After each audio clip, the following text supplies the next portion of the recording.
merci à vous aussi de votre présence. Je vais essayer de respecter un peu le titre qui m'a été proposé et donc de parler un peu de cette notion d'État donc en islam. Et pour ce faire, je vais partir d'un petit travail que j'avais fait récemment, il y a quelques mois, qui est donc un travail qui s'inscrit dans une discipline que vous connaissez, qui est la philologie politique. Donc un travail sur l'histoire des concepts et des notions, un travail d'ordre principalement sémantique et qui se réclame en quelque sorte d'un courant historique qui a été fondé par un historien allemand qui s'appelle Koselleck. C'est donc le travail sur la sémantique historique ou bien, si vous voulez, les différentes significations, les différentes acceptions, l'histoire des mots en quelque sorte, qui devrait bien évidemment compléter notre approche des faits sociaux, des faits politiques, donc le travail, si vous voulez, historique que font les historiens quand ils partent des institutions ou bien des réalités qu'on peut lire dans les textes. Donc d'abord, je vais en quelque sorte reléguer à un second plan cette question des institutions, des formes juridiques dans lesquelles l'État où les États nés en islam donc, ont été en quelque sorte moulés, pour me pencher un peu sur les différentes significations donc, du terme qui sera donc, véritablement le concept à la fois présent dans les textes, mais aussi théorisé dans les traités politiques, c'est-à-dire les différents traités dans les différentes traditions de pensée politique en islam, nées en islam. Donc il y a un terme qui est daoula, et qui est à l'heure actuelle donc, le terme en usage, donc, depuis longtemps, donc ça continue jusqu'à maintenant. Et il faut savoir que ce terme, en fait, daoula, a été utilisé également par les autres peuples musulmans, c'est-à-dire la langue arabe a beaucoup influencé la langue turque ou bien la langue persane. Et donc, du coup, vous trouvez pratiquement dans tous les pays musulmans, qu'ils soient turcophones ou bien iranophones, en fait, vous trouvez justement des dérivés du terme daoula, donc qui est arabe à l'origine.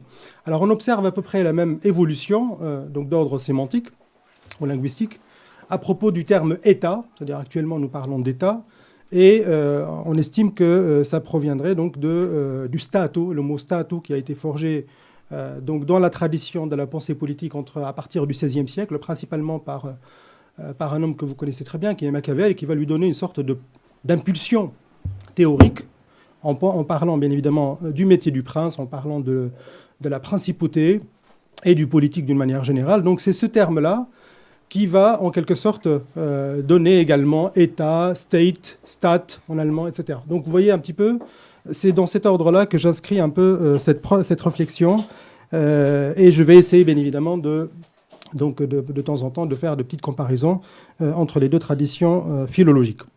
Alors deuxième point avant de commencer aussi en guise d'introduction et avant de commencer ma première partie, je voudrais vous rappeler qu'il est indispensable de s'extraire un peu des représentations actuelles, celles que nous avons, de l'État. C'est-à-dire, je m'explique, jusqu'à une date tardive, en fait, nous avons l'impression que le terme État a toujours été là, donc depuis des siècles, mais en fait, c'est une, disons, élaboration théorique extrêmement tardive.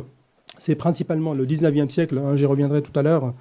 Donc c'est principalement le 19e siècle qui a vraiment porté cette, disons, inflexion théorique pour donner de l'État cette idée selon laquelle eh bien, nous avons, disons, une personne morale de droit public. Actuellement, quand on parle de la puissance publique ou bien de l'État, donc immédiatement, on pense à quelque chose d'abstrait, une abstraction. Et cette abstraction, donc, serait une sorte de société dotée d'une personne morale. Donc ce n'est pas des personnes physiques, ce n'est pas le prince, ce n'est pas le roi, ce n'est pas le monarque. C'est une personne morale, un peu comme les entreprises ou les sociétés, et donc de droit public parce que, eh bien, elle concerne l'organisation des affaires publiques. Et il faut savoir donc parallèlement que par exemple, jusqu'au XVIIIe siècle, et même un petit peu au-delà, l'État se confondait avec la société civile, donc avec une sorte de gouvernement de la population. Donc, il n'y avait pas de distinction entre ces deux concepts, alors qu'à l'heure actuelle, nous avons une distinction théorique très forte depuis, disons, la fin du 19e avec Hegel et un peu, donc surtout au XXe siècle, un peu au-delà bien évidemment. Donc nous avons une distinction très forte entre société civile et État. Souvent on parle de l'État qui écrase la société civile ou bien la société civile qui veut reprendre ses droits contre l'État, contre cette abstraction, cette machine. Donc dans les origines en fait remonte, dans les origines théoriques remonte en quelque sorte au XVIe, XVIIe siècle, donc avec Machiavel, Hobbes, le Léviathan, si vous voulez, une machine donc censée, disons, organiser donc la vie commune des individus et des groupes. Donc je partirai, si vous voulez, d'une acception extrêmement large de l'État, selon laquelle, en fait, c'est tout simplement, comme dit Kant d'ailleurs dans la doctrine du droit, donc il serait tout simplement l'unification d'une multiplicité d'hommes sous des lois juridiques. C'est-à-dire un groupement, donc une sorte d'unification donc d'un ensemble qui est pluriel, multiple, à partir donc de bases juridiques communes, de lois juridiques communes. Ça empêche, cette définition un peu large, ça empêche bien évidemment des formes de déraillement, parce que parfois, eh bien, on conteste l'idée selon laquelle il y aurait des États en islam.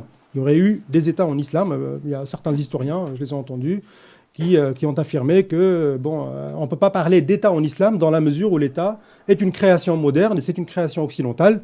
Donc de la même manière qu'on ne peut pas parler de sécularisation ou de tolérance ou d'autres notions parce que, eh bien, elle serait le fruit, le produit d'une période récente, d'une théorisation qui remonte un peu aux Lumières et au-delà. Et donc cela est complètement exclu. Donc on ne peut pas penser ce qui a été fait ou accompli auparavant à partir de ces notions. Et donc, contre cette lecture-là, je voudrais donc avancer quelques idées, mais préciser d'abord donc, que nous sommes dans une définition extrêmement large de l'État en islam. Je reviendrai tout à l'heure sur ces notions. De la même manière qu'on peut parler de l'État romain, de l'État grec. Bien évidemment, l'État romain ou l'État grec ou l'État perse, tous les États nés dans l'Antiquité n'ont rien à voir avec nos États actuels. Vous voyez ?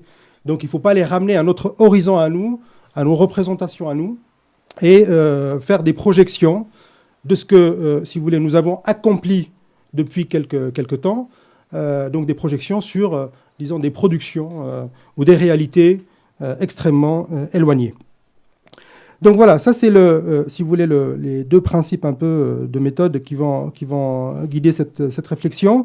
Et je vais commencer pour dominer cette notion de Daoula, donc d'État, qui, comme vous l'avez, comme je viens de le souligner, en fait, a eu comment dire, donc une longévité extraordinaire, puisqu'elle est là depuis des siècles, hein, bon, peut-être même plus que state ou État, vous voyez, plus que la notion occidentale qui est présente et qui est utilisée à l'heure actuelle par les peuples francophones ou anglophones ou germanophones.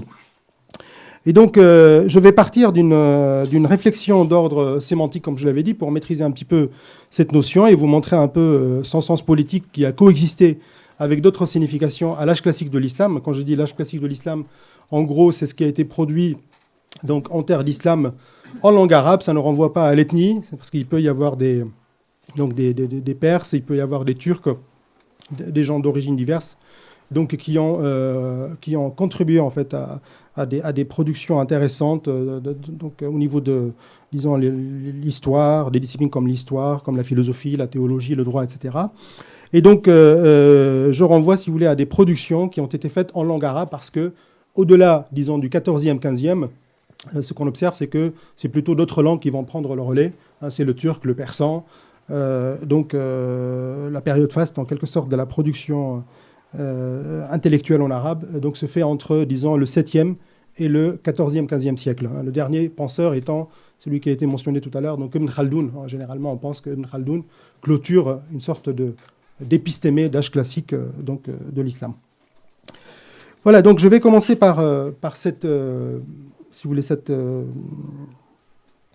petite mise au point sémantique.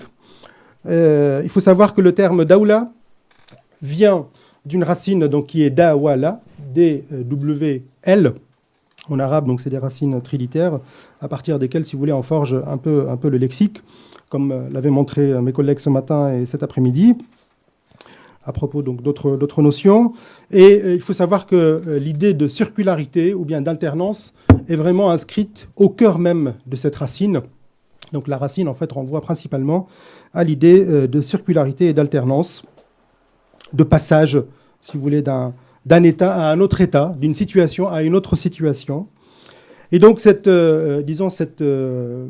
origine linguistique contamine en quelque sorte la plupart des traits sémantiques, la plupart des acceptions qui vont émerger au moment de l'installation de l'islam, au moment de la naissance de l'islam. Il faut savoir que, bien évidemment, nous sommes dans la langue arabe, c'est-à-dire que le terme était connu par les Arabes avant l'islam.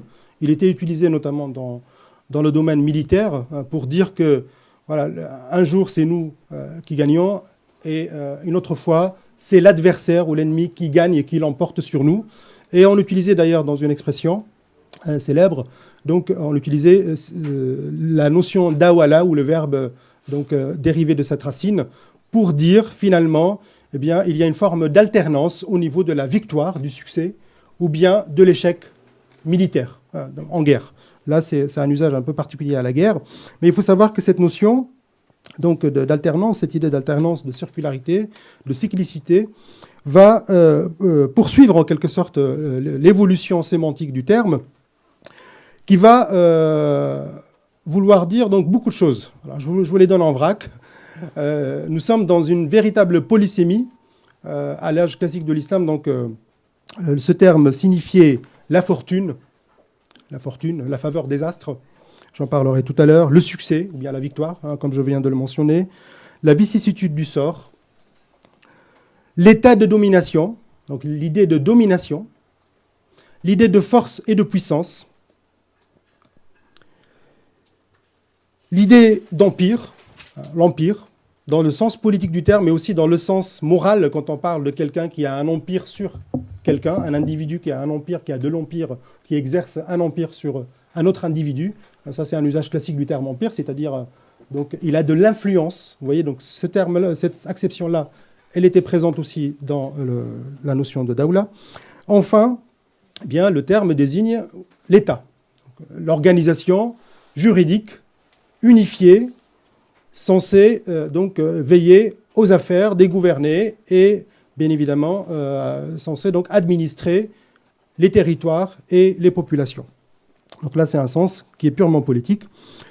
Et ce sens politique donc, a coexisté avec un certain nombre donc, de significations, celles que je viens d'énumérer. Et il faut savoir que c'était tout à fait normal dans le contexte de l'islam classique de trouver des notions dont le sens est extrêmement polysémique. Vous voyez, il y a plusieurs termes qui voulaient dire plusieurs choses. Et donc, on était obligé à chaque fois, tout à l'heure mon collègue a justement montré la complexité un petit peu de la traduction de jihad, parce qu'il y a plusieurs, on peut, même si c'est moins polysémique que le terme dawla, mais en tout cas, il y a plusieurs notions extrêmement importantes, extrêmement fortes. Je pense à la notion d'adab, qui voulait dire savoir-faire, culture, courtoisie, belles lettres, vous voyez. Donc, plusieurs choses qui sont subsumées sous un seul vocable, vous voyez, donc qui sont exprimés à travers une seule notion. Et donc, il faut à chaque fois faire un travail de recherche à propos du contexte, à propos des auteurs, pour serrer de près la signification qui est un peu dans l'esprit de l'auteur. Il faut savoir ce que l'auteur veut nous dire et ce que le texte exprime. Sinon, eh bien, on ferait tout simplement ce qu'on appelle en traduction un faux sens ou bien un contresens. Voilà, pour ceux qui sont un peu dans la traduction et dans les inversions. Donc, cette idée d'alternance, il faut savoir que le texte coranique l'exprime déjà, c'est-à-dire qu'elle est présente dans deux passages à travers un verbe et un substantif qui est proche du terme daoula, mais doula, prononcé donc d'une manière un peu différente. En tout cas, nous avons l'idée, dans le texte coranique, nous avons cette reprise de la signification ancienne, selon laquelle il y aurait une forme d'alternance entre des jours fastes et des jours néfastes. Donc, que le texte, d'ailleurs, inscrit dans une sorte de plan divin. Dieu fait en sorte que les différentes nations connaissent, les différents peuples connaissent des moments heureux et des moments malheureux. Le jour et la nuit aussi. voilà, oui, j'allais le dire, et qu'il y ait des formes donc d'alternance entre l'échec et la victoire, la richesse et la pauvreté, le jour et la nuit, les saisons. Donc, vous voyez, donc, nous sommes dans cette idée, tout cela, bien évidemment, n'est pas mentionné par le texte coranique, mais en tout cas, il y a l'idée donc, des fortunes. Ce que mentionne le Coran, c'est la fortune, l'idée de fortune et de revers de fortune. Vous voyez, donc de jours fastes et de jours néfastes qui affectent les différentes nations, les différents peuplements humains, indépendamment de leurs croyances d'ailleurs. Hein. Donc ça n'a rien à voir avec les croyances, c'est tout simplement les plans de Dieu, hein. Donc ce que Dieu a décidé donc, en la matière, donc, par sa providence, pour, si vous voulez, pour donner la chance à des peuples donc, de connaître des moments heureux, et puis à d'autres peuples de passer par des périodes difficiles. Un peu comme c'est le cas des musulmans à l'heure actuelle d'ailleurs. Donc, de cette idée de, si vous voulez, de circularité et aussi de plan divin qui organise en fait, ou qui détermine cette rotation. Vous voyez cette rotation, cette alternance.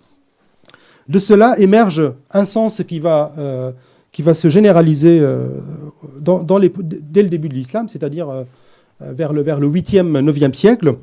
Ce sens est purement astrologique. En fait, là, nous avons un usage du terme daoula qui renvoie à la domination impériale, domination politique, voulue par le ciel et qui s'impose aux hommes indépendamment de leur volonté. Alors cette idée-là, l'idée de la daoula dans le sens astrologique du terme, donc en tant que sort heureux ou bien moment, si vous voulez, de domination impériale qui est voulu par le ciel, cette idée-là donc transparaît principalement à travers l'association entre daoula, donc cette notion-là, et d'autres termes relevant de l'astrologie, comme le terme uqbel. Uqbel, c'est la faveur des astres, hein, c'est le sort heureux. D'ailleurs, c'est un prénom de fille ou de garçon. Et donc le mot uqbel, on va le trouver par exemple dans une épître du fameux Razès, que vous connaissez très bien peut-être, donc, qui est le médecin, donc Abu Bakr Zakari al-Razi, donc, parce qu'il y a plusieurs Razi, plusieurs Razès. Donc Razi, qui est traduit d'ailleurs dans certains titres, sont traduits chez Flammarion, la médecine spirituelle. Donc Razi fait une petite épître qui s'intitule, donc au milieu du 10e siècle, au début du 10e siècle, il fait une petite épître qu'il adresse à un souverain abbasside, ou bien un prince en fait qui gouvernait au nom des abbassides. Et cette épître-là s'intitule « Des signes de la faveur et de la domination ». Des signes de la faveur. La faveur, donc, c'est la faveur des astres. C'est le mot uqbel. Donc, c'est « Alamat al-uqbal wa ad-dawla ». Donc, c'est ça le titre. Et la domination, j'utilise donc cette notion pour traduire le mot « dawla », qui veut dire par ailleurs « État ». Vous voyez ? Alors, l'interrogation fondamentale que mène Razi dans ce texte, c'est justement d'étudier les signes, consiste donc à étudier les signes annonçant la présence d'une domination impériale qui va échoir à tel ou tel individu ou à tel ou tel groupe. Vous voyez ? Et donc il s'agit de repérer en quelque sorte les signes, les marques, les symptômes, un peu de manière un peu scientifique, parce que c'est un traité, c'est une petite épître d'astrologie en quelque sorte, mais qui sort un peu de l'astrologie pour aborder des questions de morale et de politique. Mais en tout cas, il utilise ce fond astrologique pour mettre en évidence donc, la notion de daoula, qui veut dire donc la domination. Et cette idée-là, on va la retrouver chez d'autres auteurs qui ont traité la notion de la même manière. On la trouve principalement chez Al-Kindi, un autre auteur, un philosophe, qui est considéré comme le premier philosophe arabe. Donc, il a vécu au IXe siècle. Il était très proche du pouvoir abbasside et même associé à l'entreprise de traduction des textes philosophiques grecs. Et donc, Al-Kindi, qui était parallèlement féru de l'astrologie et qui était le précepteur si vous voulez, de certains princes abbassides, eh bien, va rédiger également une épître dans laquelle il va réfléchir sur cette question de transmission de la domination, comment la domination politique pourrait arriver à tel ou tel individu au détriment de tel ou tel individu. voyez. Pourquoi un tel, à un moment donné, eh bien, est devenu président de la République, alors qu'il n'était pas prédisposé à l'être. Vous voyez à qui je fais allusion? Donc pourquoi un individu qui n'était pas, dont on ne pensait pas qu'il serait un jour président, finalement est là en tant que président. Et donc, vous voyez un petit peu la réflexion, le type de réflexion engagée par ces philosophes. Et Al-Kindi, justement, fait une petite épître dans laquelle... Donc Al-Kindi, c'est un auteur qui a vécu au 9e siècle, pardon, et cette épître date de 860 à peu près. Et donc, dans ce petit texte, il va expliquer les raisons pour lesquelles les Arabes ont eu le pouvoir en battant les Perses, et de quelle manière et pourquoi. Eh bien, ils ont pris la place des Perses en tant que domination impériale universelle. Quels sont les facteurs? Donc, on revient à la question de la conquête. Bon, quels sont les facteurs, justement, qui ont poussé les Arabes, finalement, à l'emporter sur les peuples voisins et à établir une sorte de domination de type donc, universel? Dans le centre était Damas, puis Bagdad, mais surtout Bagdad à l'époque. Donc, une domination qui s'étendait pratiquement des confins de la Chine jusqu'en Espagne, même si, bien évidemment, des parties ont gagné leur autonomie ou bien ont été même en dehors du pouvoir abbasside. Mais en tout cas, qu'est-ce qui a permis aux Arabes et à l'islam, à partir du 7e, 8e siècle, eh bien, de s'installer dans le pouvoir impérial, non pas impérialiste. Et donc, pour répondre justement à cette question, il va recourir... Donc c'est une question qui porte sur la dawla. La dawla, parce qu'il utilise le terme dawla, mais utilise aussi son synonyme qui est mulk. Mulk, alors actuellement ça veut dire, il est traduit souvent par royauté ou bien par monarchie, mais en fait à l'époque médiévale, ça voulait dire l'empire, la souveraineté, l'État. Donc là, oui, mais dans le sens politique du terme, c'est... alors il y a aussi le sens de possession, milk. Si on pense bien évidemment à une autre vocalisation, c'est l'idée de posséder des territoires étendus, donc contenant plusieurs populations, plusieurs cités, plusieurs nations. Et donc, nous voyons très bien que nous avons une réflexion d'ordre politique, mais qui se fait à partir de sa spécialité, de sa discipline, qui est l'astrologie. Et alors, Kindi, justement, se livre à des calculs astrologiques très, très intéressants pour dire que les Arabes eh bien, ont eu le pouvoir au détriment des Perses ou bien d'autres peuples, parce qu'à l'époque, eh bien, il y a deux planètes qui sont néfastes pour les actions humaines, à savoir Mars et Saturne, qui ont eu leur conjonction dans le signe du Cancer. Et le fait qu'il y ait une conjonction de ces deux planètes dans le signe du Cancer, eh bien, c'est quelque chose de fatal pour le peuple qui, si vous voulez, qui gouverne. Et donc, ça a permis aux Arabes, qui avaient, eux, une autre bonne étoile, qui est celle de Vénus, qui veille sur les peuples qui sont dans la religion et dans la droiture morale, eh bien, Vénus donne le pouvoir aux Arabes, et alors que la conjonction de Mars et de Saturne donc, va déposséder les Perses de leur empire. Et c'est la naissance de l'empire des Arabes. Alors, pour si vous voulez, toute cette explication, il utilise le terme daoula, vous voyez donc l'intérêt de cette notion et sa richesse. Et alors, Kindi termine sa réflexion par une série de considérations d'ordre à la fois historique et peut-être un peu religieux aussi, parce qu'il utilise des calculs un peu savants par rapport à des lettres coraniques qui sont placées en tête de certaines sourates. Donc, il va faire de plusieurs calculs liés à cette science des lettres, qu'on appelle donc, dans l'islam classique la science des lettres. Et il va arriver à l'idée, à la conclusion selon laquelle l'empire des Arabes, l'empire c'est-à-dire l'État impérial, l'empire des Arabes, devrait durer 693 ans, ce qui lui permet de situer la fin de la domination politique des Arabes vers l'an 1300.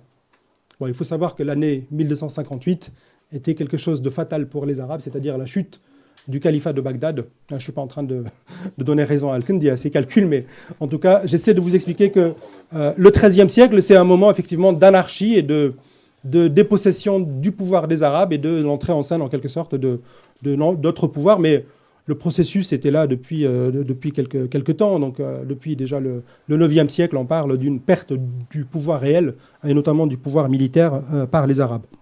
Peu importe. Donc, ces spéculations ne nous concernent pas. Mais en tout cas, ce qui m'intéresse, c'est de dire finalement que le terme daoula donc, a cette signification. Vous voyez, donc, on est dans une conception selon laquelle l'empire devrait arriver à un peuple. Il devrait l'exercer pendant un certain temps, ça obéit à des plans divins. Ici, ces plans divins sont expliqués par l'astrologie, vous voyez, ou l'astronomie, si on pense que ces explications sont convaincantes scientifiquement, qu'elles sont démontrées. C'est un peu la différence entre astronomie et astrologie. Et donc, on est dans une sorte de démonstration scientifique qui veut montrer que, l'empire doit finalement passer d'un peuple à l'autre. Aucun peuple ne peut confisquer éternellement la domination impériale. Aucun peuple ne peut imposer son joug, si vous voulez, aux autres peuples pendant longtemps. C'est impossible parce que, on est inscrit dans cette forme de rotation, d'alternance. Vous voyez, donc il y a à la fois des arguments, scientifiques, astrologie, astronomie, mais aussi historiques, parce qu'il y a des calculs savants, des guerres civiles, des discordes, des troubles, etc., des luttes pour le pouvoir entre les frères, par exemple Al-Amin et Al-Ma'moun, les frères, donc les fils de Haroun Rachid. Une guerre civile, une vraie guerre civile qui a opposé deux frères tout simplement pour accéder au pouvoir. Donc tous ces facteurs. Il y a aussi une spéculation d'ordre religieux, comme je l'avais mentionné à partir du calcul des textes, des lettres, des initiales de certaines sourates. Donc là, nous sommes dans une culture qui, en quelque sorte, relativise le sens de daoula, donc d'empire, et inscrit l'idée de changement, d'alternance, au cœur même du concept. C'est-à-dire que nous sommes dans une forme de théorisation de la domination qui doit nécessairement donc être transmise à un autre peuple à un moment donné. Par exemple, quand on pense à l'heure actuelle, donc à notre époque, on va dire, oui, alors les Américains, ils ont la domination impériale, ils dominent tout le monde avec leurs moyens militaires, leur culture, bien évidemment, leurs différentes ressources. Mais on sait très bien qu'à un moment donné, ce n'était pas le cas. C'était les Anglais, c'était les Français, c'était d'autres peuples. Avant, c'était effectivement les Arabes à l'époque médiévale. Pendant l'Antiquité, c'était les Perses. Après, c'était les Grecs, Alexandre le Grand. Vous voyez ? Donc là, nous sommes dans une conception un peu cyclique de l'histoire. Et bien évidemment, cela affecte l'idée même d'État, comme je vais le montrer dans un instant. Donc voilà, nous avons une première signification qui est d'ordre astrologique et qui a pu émerger immédiatement donc, avec la naissance de l'islam et l'émergence des savoirs scientifiques et philosophiques. Mais il faut savoir que ce terme s'est politisé également, c'est-à-dire qu'il y a eu une politisation précoce du terme daoula, c'est-à-dire nous avons les différentes acceptions que j'ai énumérées tout à l'heure, mais il y a aussi donc l'idée selon laquelle la daoula, c'est l'état de domination, c'est le fait de dominer, c'est le fait d'être là. Ça rejoint bien évidemment l'idée d'empire que je viens d'expliquer. Et là, nous avons effectivement une signification qui est très proche de l'origine de notre terme État, parce que État, quand on envisage un peu les textes de Machiavel, quand on étudie un peu les textes de la tradition politique occidentale, eh bien nous allons voir que, par exemple chez Machiavel ou bien chez Bottero, qui a écrit un traité intitulé « De la raison d'État », XVIIe siècle, eh bien l'État, le Stato, l'État est défini comme une seigneurie solide sur les peuples. Seigneurie, c'est-à-dire domination. Donc nous sommes dans une définition savante selon laquelle, en fait, l'État n'est autre qu'une domination sur les peuples. Bien évidemment, ça intègre aussi les territoires. La domination de fait, c'est ça l'État. Ce n'est pas une domination de droit. Donc, ce n'est pas le fruit du droit, comme c'est le cas à l'heure actuelle, lorsqu'on pense à l'État, justement, et ça rajoute un peu aux divergences que j'avais mentionnées tout à l'heure dans l'introduction. Lorsqu'on pense aujourd'hui à l'État, donc nous sommes tout de suite dans l'idée de contrat entre gouvernants et gouvernés, vous voyez, donc le contrat social, etc., comme on l'a dit tout à l'heure. Nous sommes dans l'idée donc d'une personne morale abstraite, alors que à l'époque, on était dans l'idée selon laquelle l'État n'est pas le fruit du droit. Au contraire, il se construit contre le droit. Il s'auto-institue par des plans qui émanent donc du ciel. Et une fois que la domination est établie, eh bien, c'est là qu'elle va chercher les moyens de se légitimer par le droit ou par d'autres canaux. Mais en tout cas, initialement, on n'est pas dans la légitimation par le droit. Vous voyez, donc ce n'est pas un type de légitimité juridique.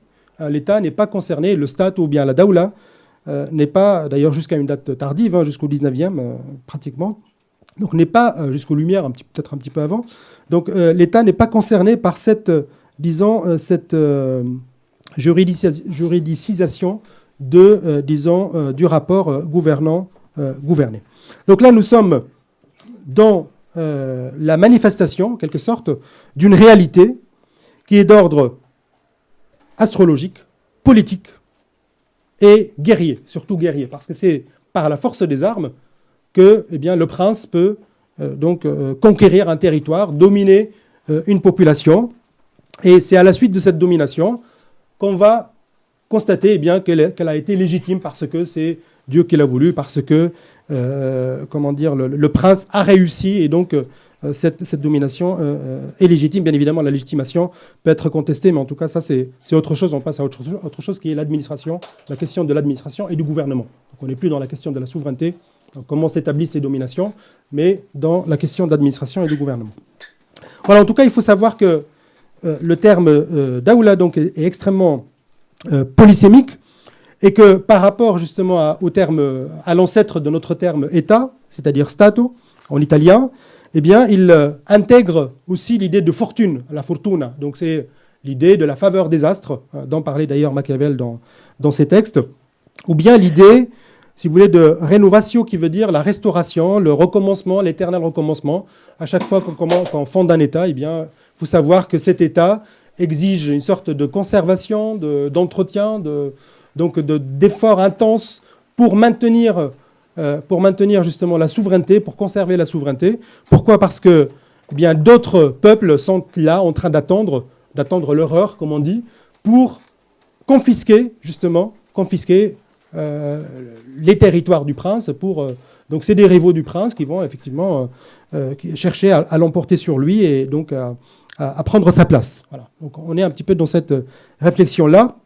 Et le terme de Dawla, donc, totalise un peu l'ensemble de ses significations. Il y a à la fois la domination politique, qui peut aller jusqu'à l'empire universel, comme on l'a vu, mais aussi l'idée de fortune, de faveur des astres, ou bien d'éternel recommencement de cyclicité.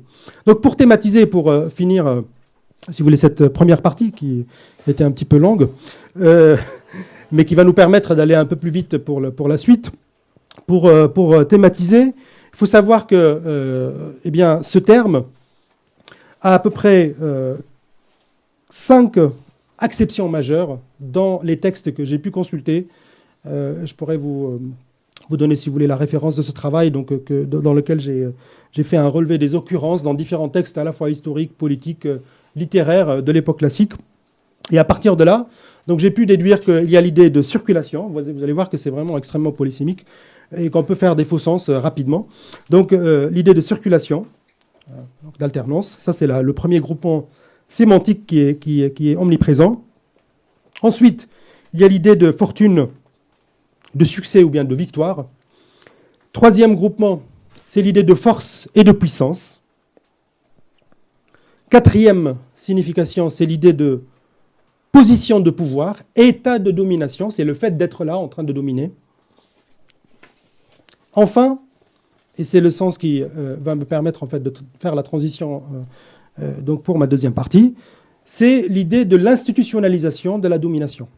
C'est-à-dire ce n'est pas la domination de n'importe quel individu. Vous voyez, ce n'est pas une domination, ce n'est pas une sorte d'influence ou d'empire exercé par n'importe quel individu, mais c'est la domination du prince, du chef de l'État, qui va introduire une dimension administrative incarnant la gestion des territoires et des populations qui sont placées, bien évidemment, sous son pouvoir.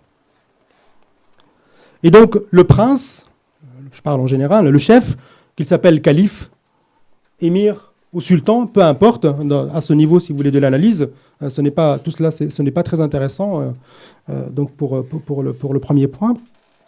Le chef, d'une manière générale, eh bien, va mettre en œuvre un certain nombre, si vous voulez, va fonder un certain nombre d'offices, ce sont les offices de gouvernement, qui vont lui permettre donc à la fois d'administrer le territoire, de gouverner la population. Donc là, nous entrons de fait dans la logique de l'administration et du gouvernement, ce qu'on appelait en arabe à l'époque classique as-siyasa wa tadbir. Donc ce n'est pas du tout la logique de la conquête du pouvoir, c'est la logique purement administrative et gouvernementale. Et là, vous avez, si vous voulez, plusieurs traités, qu'ils soient juridiques ou qu'ils relèvent de la tradition des miroirs des princes, plusieurs traités qui décrivent, disons, les offices, c'est-à-dire les taxes, comment prélever les taxes, les impôts, donc l'armée. Donc là, nous décrivons, si vous voulez, des institutions qui sont là, créées pour justement veiller aux intérêts des gouvernés, mais aussi aux intérêts du prince.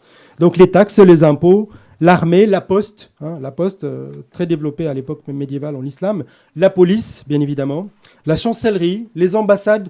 Donc vous voyez, tout cela, ce sont en quelque sorte les organes administratifs et juridiques de l'État par lesquels donc, nous arrivons à cette idée d'institutionnalisation de l'État. Donc là, nous sommes dans un sens qui est purement administratif et institutionnel. Alors, on n'est pas dans n'importe quelle idée de domination, on n'est pas dans l'idée de fortune, on n'est pas dans l'idée de succès ou bien d'alternance. Alors, la question qu'il faudrait donc se poser maintenant, et c'est ce qui va me permettre de passer à au deuxième temps de mon exposé, c'est de savoir s'il y a ou non une nature particulière de l'État en islam. Y a-t-il ou non une nature particulière de l'État en islam?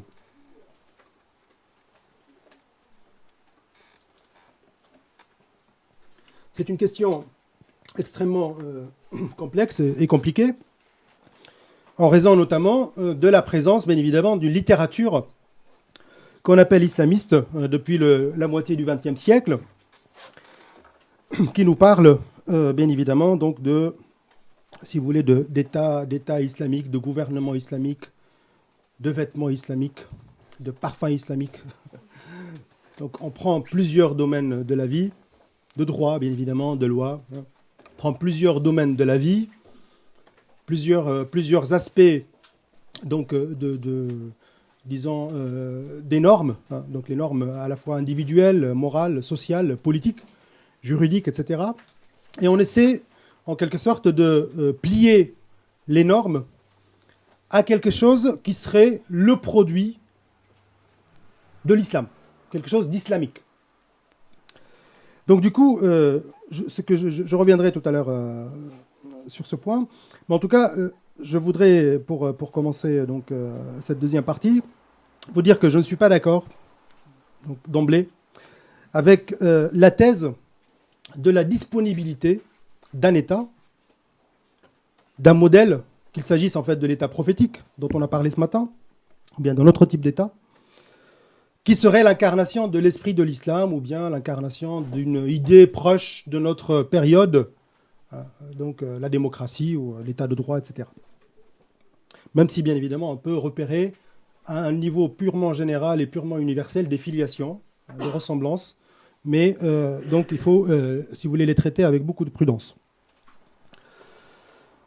L'idée, par exemple, que le gouvernement dynastique aurait été une altération du gouvernement islamique, pour moi, n'a pas de sens, parce que les auteurs de l'âge classique dont j'ai parlé, d'une manière générale, eh bien ces auteurs, on ne peut pas les exclure de l'islam, alors qu'ils sont là, ils y réfléchissent, ils parlent à partir, disons, ils écrivent, donc si vous voulez, ils théorisent des choses relevant de la morale, du droit, du politique à partir, disons, du 8e siècle. On ne peut pas dire qu'ils ne sont pas dans la fidélité à l'esprit de l'islam, ou bien à la mission du prophète, ou à son message, au message initial de l'islam, sous prétexte que nous avons des formes de gouvernement dynastique ou monarchique. Vous voyez un petit peu l'idée que je vais essayer de développer, donc là je vais proposer quelques arguments dans ce sens. Donc au contraire, je pense que, si vous voulez, il n'y a pas, donc il n'est pas bizarre, enfin on ne peut pas dire qu'il est bizarre ou qu'il est étrange que les premiers musulmans et adopté, par exemple, la forme dynastique, tout simplement parce que faut savoir que toutes les nations du monde à l'époque, hein, toutes les nations du monde, la Chine, vous prenez la Chine, vous prenez l'Europe, eh bien vous allez voir que les gouvernements se constituaient, se formaient à partir d'une logique clanique ou bien dynastique ou tribale. Donc nous sommes bel et bien dans une, si vous voulez, conception universelle à laquelle ont adhéré les Arabes ou les Arabo-musulmans ou les premiers musulmans. Donc, et cela n'a rien, si vous voulez, de bizarre ou bien d'étrange. Donc voilà, je ferme un petit peu cette parenthèse pour pouvoir avancer dans l'identification, disons, de la nature de l'État, donc entre guillemets la nature, parce que pour moi, il n'y a pas véritablement de nature, mais en tout cas, de la manière dont on a pu théoriser l'État en islam. Et là, il faudrait bien évidemment citer un nom, qui est Ibn Khaldoun, donc, dont on a parlé tout à l'heure, qui est mort en 1406, qui a écrit, donc c'est un historien de profession principalement, même s'il a fait des écrits sur la mystique ou bien sur... enfin, où il a exercé d'autres métiers qui n'ont rien à voir avec l'histoire. Donc Ibn Khaldoun, qui a écrit donc, les Prolégomènes à l'histoire universelle, donc c'est le texte le plus important, le plus lu et le plus influent depuis d'ailleurs depuis la période ottomane, c'est-à-dire les Turcs vont lire ce texte avant les Arabes vont le redécouvrir au XIXe siècle, alors que les Ottomans, ils étaient là en train de le lire pour comprendre à la fois la philosophie de l'histoire, mais aussi la philosophie politique, la philosophie de l'État, parce que justement cet auteur, Ibn Khaldoun, a théorisé l'État en islam à partir, disons, d'une méthode scientifique universelle qui remonte un peu aux Grecs ou à d'autres peuples, c'est l'induction. C'est-à-dire il a passé en revue les différents États nés en islam. Alors, il s'est attaché à décrire les États à la fois arabes et berbères, mais c'est ça un peu son histoire, hein, c'est l'histoire des Arabes et des Berbères. Mais pour lui, sa théorie était valable aussi pour les Turcs, pour les Mongols, et même pour les Francs ou les Lombards, donc pour d'autres peuples. Donc elle avait une vocation un peu universelle. Et donc cette théorie bien décrit l'État, justement, comme une personne humaine, donc un individu, un être biologique, qui devait nécessairement passer par 3 âges. Donc il va dire en gros que l'État en fait est constitué de 3 phases, donc de 3 cycles, justement comme on parle de cycle économique, un moment d'apogée, de ralentissement. Vous voyez un peu l'idée de cyclicité, de cycle naturel, les saisons. Donc cette idée de cyclicité, vous voyez un petit peu comment elle revient au cœur même de la pensée politique d'Ibn Khaldoun. Et donc il disait que l'État devait passer, qui est une sorte de cycle naturel, de succession naturelle, devait passer par 3 phases. Donc la première phase, c'est celle des fondateurs. Alors il s'agit de fondateurs principalement venus, disons, du désert ou bien de la campagne. Donc c'est un peu, ils arrivent en fait du monde agro-pastoral, donc de la civilisation agro-pastorale. C'est la civilisation du désert, mais aussi qui intègre un peu la civilisation des campagnes. C'est la phase où ces individus qui sont dotés d'un esprit de corps, rasabiya dans sa terminologie, d'un esprit de corps puissant, très fort, extrêmement solide, donc des individus extrêmement soudés par les liens de sang. Donc il y a quelque chose d'important qui est le lignage dans cette théorisation-là, et qui sont aussi dotés de qualités morales qui en font finalement de véritables guerriers, parce qu'ils ont la fougue guerrière, ils ont la qualité du courage, et donc ils sont intrépides et agressifs. Donc il y a une forme d'agressivité qui va les pousser à conquérir un espace citadin, un espace donc urbain, dans lequel il y a d'autres États déjà installés, mais qui sont en phase de décrépitude, qui sont sur le point de mourir, et qui ont perdu le lien en quelque sorte avec la guerre. Et donc ces conquérants vont s'abattre en quelque sorte sur le centre de l'État et vont fonder à leur tour une dynastie avec leur nom, portant leur nom. Et ça va durer presque un siècle, un petit peu au-delà, il dit qu'il c'est à peu près 120 siècles, avec 3 générations, comme je l'avais dit, donc une quarantaine d'années, 30-40 ans par cycle. Le premier cycle, c'est celui de la fondation de l'État, donc l'État clanique, dynastique. Le deuxième cycle, c'est celui de la stabilisation de l'Empire ou bien de l'État. Donc là, on est dans, si vous voulez, dans la réalisation à la fois de monuments, architecturaux, on est dans la création de cours brillantes dans laquelle on fait venir les savants, etc. Donc dans une manifestation de la splendeur du pouvoir à travers la promotion des arts et des lettres. Donc ça, c'est un peu la deuxième phase.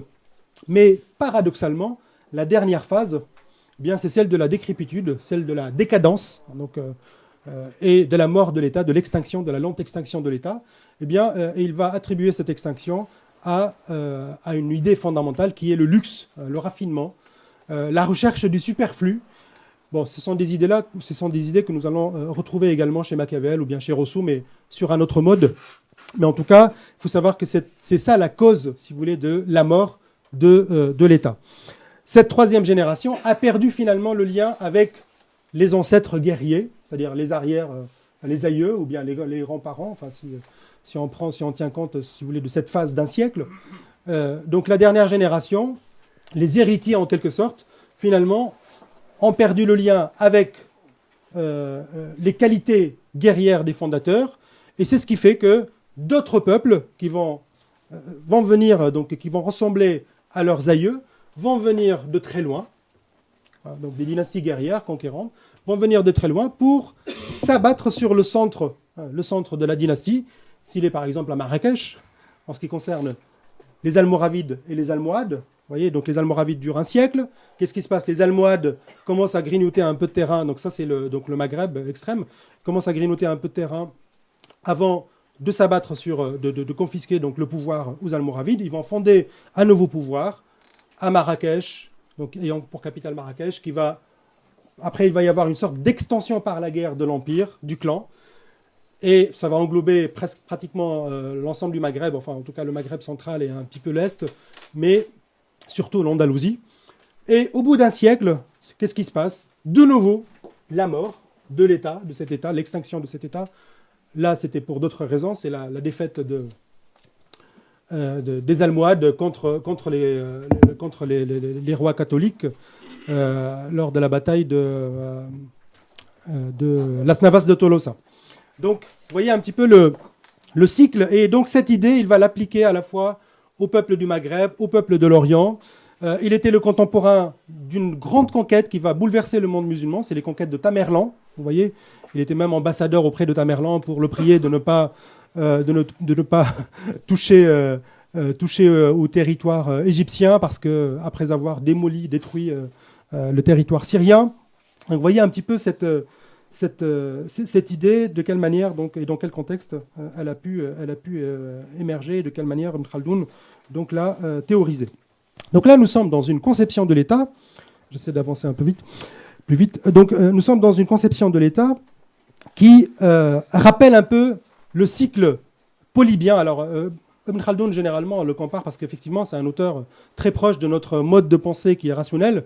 Et on le compare souvent aux positivistes du 19e siècle, ou bien à certains philosophes comme Marx, parce qu'il y a une pensée un peu du déterminisme, ou bien à certains penseurs comme Machiavel, un grand penseur du politique. Mais derrière, si vous voulez, ces idées un peu générales, qui ne sont pas toujours justifiées, il faut savoir qu'il a un modèle, que ce modèle de l'État est profondément ancré dans la pensée antique. C'est-à-dire, quand on interroge un petit peu les penseurs antiques, on va voir que Polybe a théorisé un peu la chose de la même manière, et il a même, on a donné, si vous voulez, à ce modèle donc, un nom qui est l'anakuklosis, c'est-à-dire le fait que nous avons un pouvoir cyclique, donc qui commence par un moment fort, qui est la guerre, qui se stabilise dans un deuxième cycle, et qui est voué finalement à être abattu par un autre pouvoir émergent, parce qu'il est plus fort et parce qu'il est donc doté de plus de qualités guerrières. Donc là, nous sommes, vous voyez, un petit peu dans cette pensée-là. Et ce qu'il faudrait donc savoir et préciser, c'est que nous ne sommes pas dans le cadre de cette pensée khaldounienne, mais aussi dans le cadre un peu de la pensée classique de l'islam, et d'ailleurs aussi de l'Occident, nous ne sommes pas dans la représentation de l'État en tant qu'abstraction, comme je l'avais dit tout à l'heure, ou bien en tant que construction artificielle qui devrait donc représenter de nombreuses volontés autour d'un contrat. Vous voyez, donc nous ne sommes pas dans cette... Même si, par ailleurs, certains juristes comme Mawardi vont théoriser le contrat, mais sur un autre mode. Ce n'est pas le mode juridique que nous connaissons, donc à partir principalement de Rousseau. Donc là, l'État reste très proche des constructions antiques et médiévales, et le geste, justement, d'Ibn Khaldoun ne prend son sens que par le fait qu'il a réussi à faire accoucher les lois naturelles qui déterminent la mort, la naissance et la mort des États. Donc l'État, en quelque sorte, c'est un organisme naturel. Vous voyez, donc c'est un organisme biologique. La comparaison avec l'homme, mais aussi la comparaison avec le ver à soie. Il y a une très belle comparaison de Ibn Khaldoun avec le ver à soie, c'est-à-dire le ver à soie, eh bien, il tisse son cocon, mais parallèlement, eh bien, il se transforme. Donc la chrysalide se transforme en papillon, mais on est dans une sorte de recommencement éternel. Vous voyez, donc le corps perd ses qualités biologiques en quelque sorte pour donner autre chose, et puis il disparaît. Et c'est un peu ça l'État en quelque sorte, tel qu'il l'a théorisé. Donc voilà, tout cela, c'était pour vous dire qu'il n'est pas possible de comparer donc cette pensée-là à l'État moderne qui émerge donc à partir du XVIIe, XVIIIe siècle et qui a effectivement un caractère artificiel à l'époque, par exemple chez Hobbes ou bien chez d'autres auteurs. Donc les grands penseurs de l'État moderne, eh bien, on compare souvent l'État à une machine. C'est vraiment l'idée de machine. Donc machine, vous voyez un petit peu cette métaphore mécanique, en quelque sorte, est absente, ce qui est tout à fait normal, parce que voilà, c'est un instant T de l'évolution des sciences, de la philosophie en Occident, que n'a pas connu l'islam à l'époque médiévale. Donc, pour conclure ce point, il faudrait savoir que l'État, justement, est une domination principalement dynastique, donc je le dis bien, de par son origine, parce que c'est le clan, c'est la tribu qui la fonde. D'ailleurs, c'est pour cela qu'à chaque fois, nous avons des dynasties, les Samanides, les Bouïdes, les Abbassides, les Omeyyades, les Ottomans, etc. Donc, d'ailleurs, en Occident, c'était la même chose. Les Carolingiens, les Mérovingiens, les Bourbons, les Hohenstaufen, les Médicis, etc., etc. Bon. Donc là, nous sommes dans une domination d'ordre clanique et dynastique au niveau de l'origine de l'État, mais gouvernementale et administrative de par sa fonction, donc au niveau de la fonction étatique. Et ça, c'est très intéressant à noter, mais en même temps, il faut savoir, pour revenir un petit peu à la remarque que j'ai faite dans l'introduction, il faut savoir que ce n'est pas parce que nous avons cette signification qui a prédominé en islam que le mot État, le mot Dawla, ne peut pas prendre d'autres significations. C'est-à-dire, à l'heure actuelle, vous voyez très bien que depuis le printemps arabe, les peuples arabes, certains peuples arabes en tout cas, tentent de fonder un État moderne dans lequel il y a une négociation d'un autre rapport entre gouvernants et gouvernés, une autre, si vous voulez, manière de faire le politique, hein, d'exercer le gouvernement ou bien d'accéder au pouvoir, qui serait en rupture totale avec les formes de confiscation militaire. C'était un peu ça les régimes qui ont eu le pouvoir à partir donc des années 50 et de la décolonisation. Donc là, nous sommes, si vous voulez, dans une représentation qui a évolué depuis le 19e grâce à la modernisation du sens de Dawla, grâce à de nombreux travaux des auteurs de la Nahda ou un peu plus tard. Mais ce qu'il faudrait savoir, donc, c'est que eh bien, ce terme, ce concept est vraiment chargé, vous voyez, chargé de polysémie, chargé d'histoire. Alors, je passe à un dernier point. Je voudrais évoquer un dernier point. Avant de conclure, je peux prendre 5 minutes? Allez, 5 minutes. Ah, merci, c'est gentil. Je bois un coup.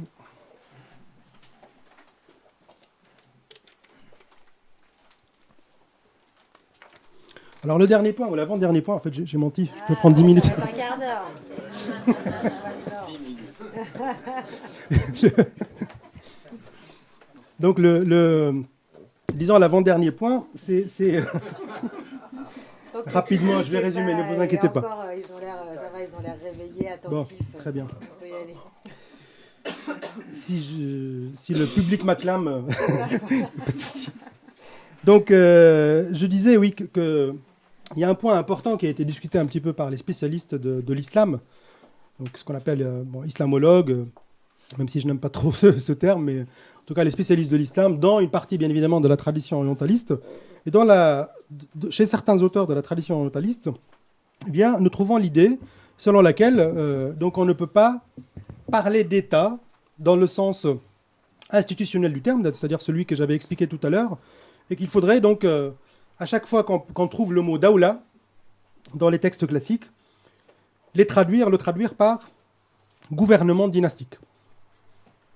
En fait, cette idée, cette option, qui peut être juste, est en quelque sorte marquée par la surdétermination de la pensée d'Ibn Khaldoun. En fait, ces auteurs sont en quelque sorte victimes de la théorie d'Ibn Khaldoun, dans laquelle, effectivement, l'État est principalement dynastique parce qu'il a décrit les facteurs anthropologiques qui président à la jeunesse de l'État. Et je vous ai expliqué tout à l'heure rapidement que ces facteurs anthropologiques sont bien la culture du désert, en quelque sorte, la fougue guerrière, l'intrépidité, le courage, l'agressivité, la capacité, la robustesse, bien évidemment, donc certaines forces corporelles qui permettent aux individus de faire la guerre, d'affronter la mort. Et donc, cette théorisation-là, elle est fortement influencée par le modèle de Ibn Khaldoun. Et ce qu'il faudrait savoir, c'est que, il y a quand même un sens institutionnel, administratif de la daoula, même si ce sens ne doit pas être ramené à nos représentations actuelles, comme je l'avais bien précisé. Vous voyez un petit peu. C'est-à-dire, il y a l'idée selon laquelle daoula, c'est quoi ? C'est la puissance publique, d'une manière générale. C'est la puissance publique, c'est l'entité juridique qui est là pour veiller donc aux intérêts des gouvernés et donc qui est là pour gérer, administrer le territoire. Alors l'autre point qui est capital et d'ailleurs qui va dans le sens de ce que je viens de dire, c'est-à-dire c'est un argument supplémentaire pour vous dire qu'il y avait bel et bien un sens institutionnel, c'est la réflexion sur la Constitution. Ce matin, on a parlé de la Constitution de Médine. Mon collègue a fait donc un exposé sur justement le début de l'islam et la manière dont on a pu penser donc une forme de lien politique,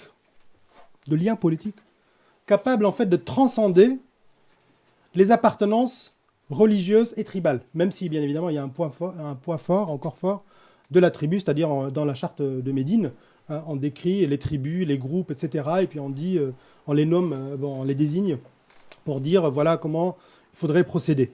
Parce que nous sommes bel et bien dans un espace marqué par la tribu, mais vous voulez, donc il y a une tentative de dépasser la fragmentation qui est inhérente à la tribu et au clan, parce que c'est ça un peu la tribu, c'est un peu ça l'esprit politique de la tribu. Je suis dans une tribu, donc mon adversaire ou mon ennemi, c'est l'autre tribu ou l'autre clan, immédiatement. Donc on ne se pose pas la question du lien civil et politique. Alors qu'une conception civile et politique devrait transcender en quelque sorte les appartenances tribales, ou locales, ou géographiques. On ne pense pas au niveau du quartier, ou bien au niveau de l'ethnie, ou bien au niveau de la tribu. On pense à quelque chose qui va transcender ces espaces fragmentés pour désigner un pays, une nation, un État universel, une allégeance qui peut aller jusqu'à la Ummah virtuelle, universelle. Bon, voilà. Et donc, je disais que cette idée de constitution, même si à mes yeux, le terme de constitution n'est pas du tout propre pour la période du prophète, et là-dessus on pourrait échanger tout à l'heure, peut-être pendant le débat.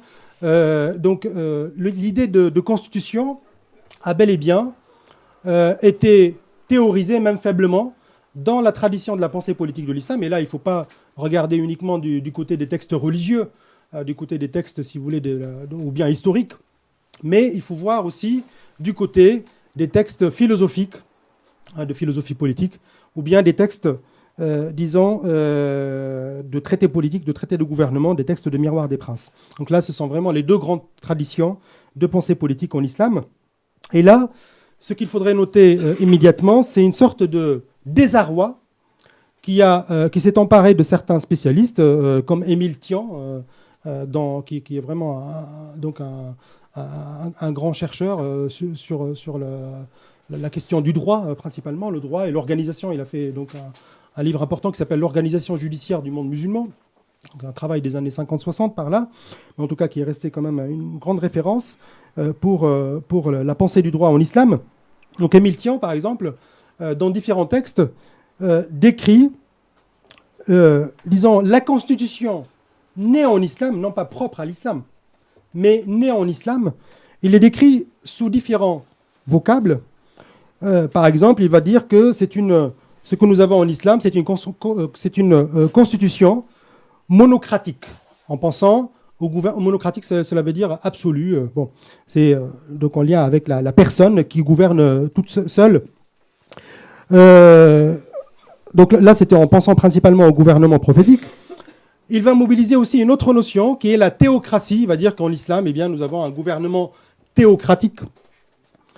Il va, dans d'autres textes, parler de monarchie. Il va dire effectivement le sultanat ou bien le califat, ce sont des gouvernements monarchiques, donc qui rappellent un petit peu les monarchies européennes, donc à l'époque antique ou bien du Moyen-Âge. Et il va aussi utiliser le mot démocratie.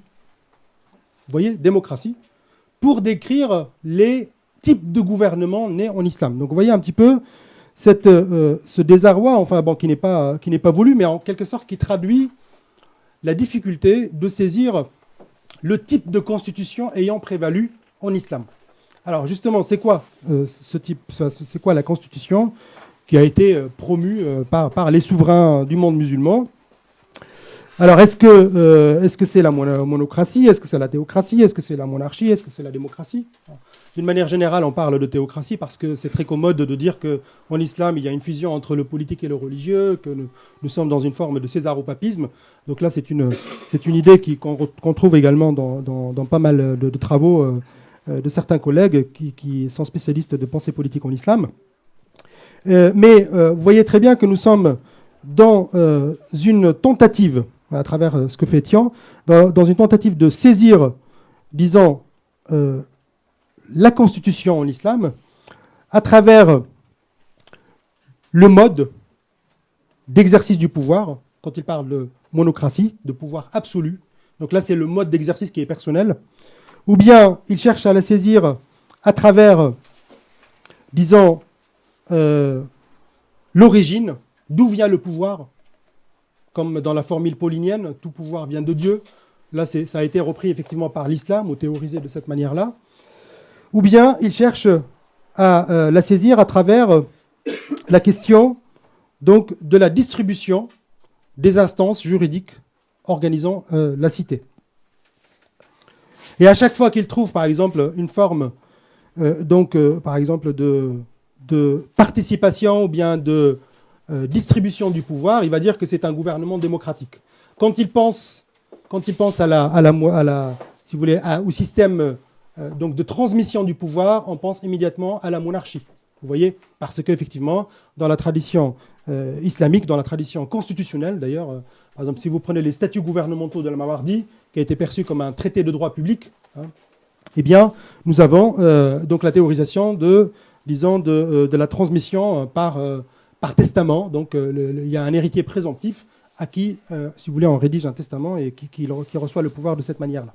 Donc là, vous voyez un petit peu ce désarroi, et on va le retrouver également du côté des philosophes qui héritent de la tradition platonicienne et aristotélicienne, décrivant les constitutions.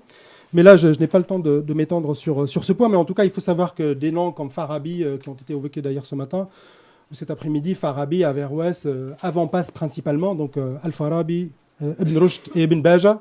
Donc ce sont les trois grands philosophes de l'islam qui ont réfléchi en quelque sorte dans la lignée de Platon, principalement, et d'Aristote, qui ont réfléchi sur les constitutions, c'est-à-dire le gouvernement parfait, ce qu'ils appellent la cité excellente, d'un côté, et les autres cités, qui en sont les déviations, et qui commencent par la thémocratie, c'est-à-dire le gouvernement qui est à la recherche des honneurs, Ensuite, l'oligarchie, c'est le gouvernement du petit nombre qui cherche les richesses, donc qui a pour fin d'amasser les richesses.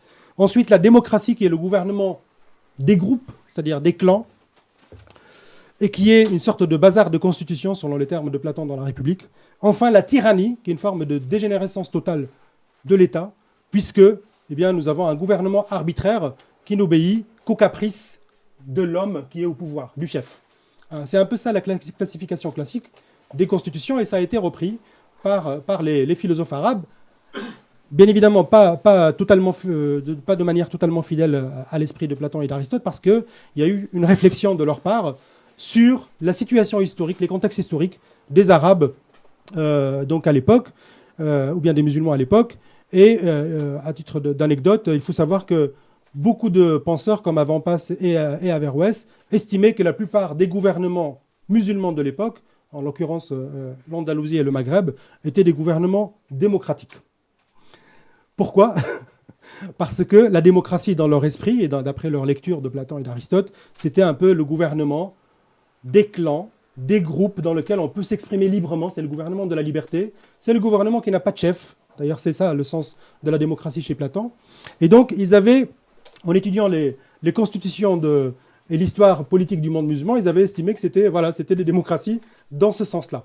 Pas dans notre sens à nous, bien évidemment. Vous voyez un petit peu de quelle manière se font les déplacements des concepts, à partir donc d'une réception, d'une philosophie donc qui est en l'occurrence celle des Grecs.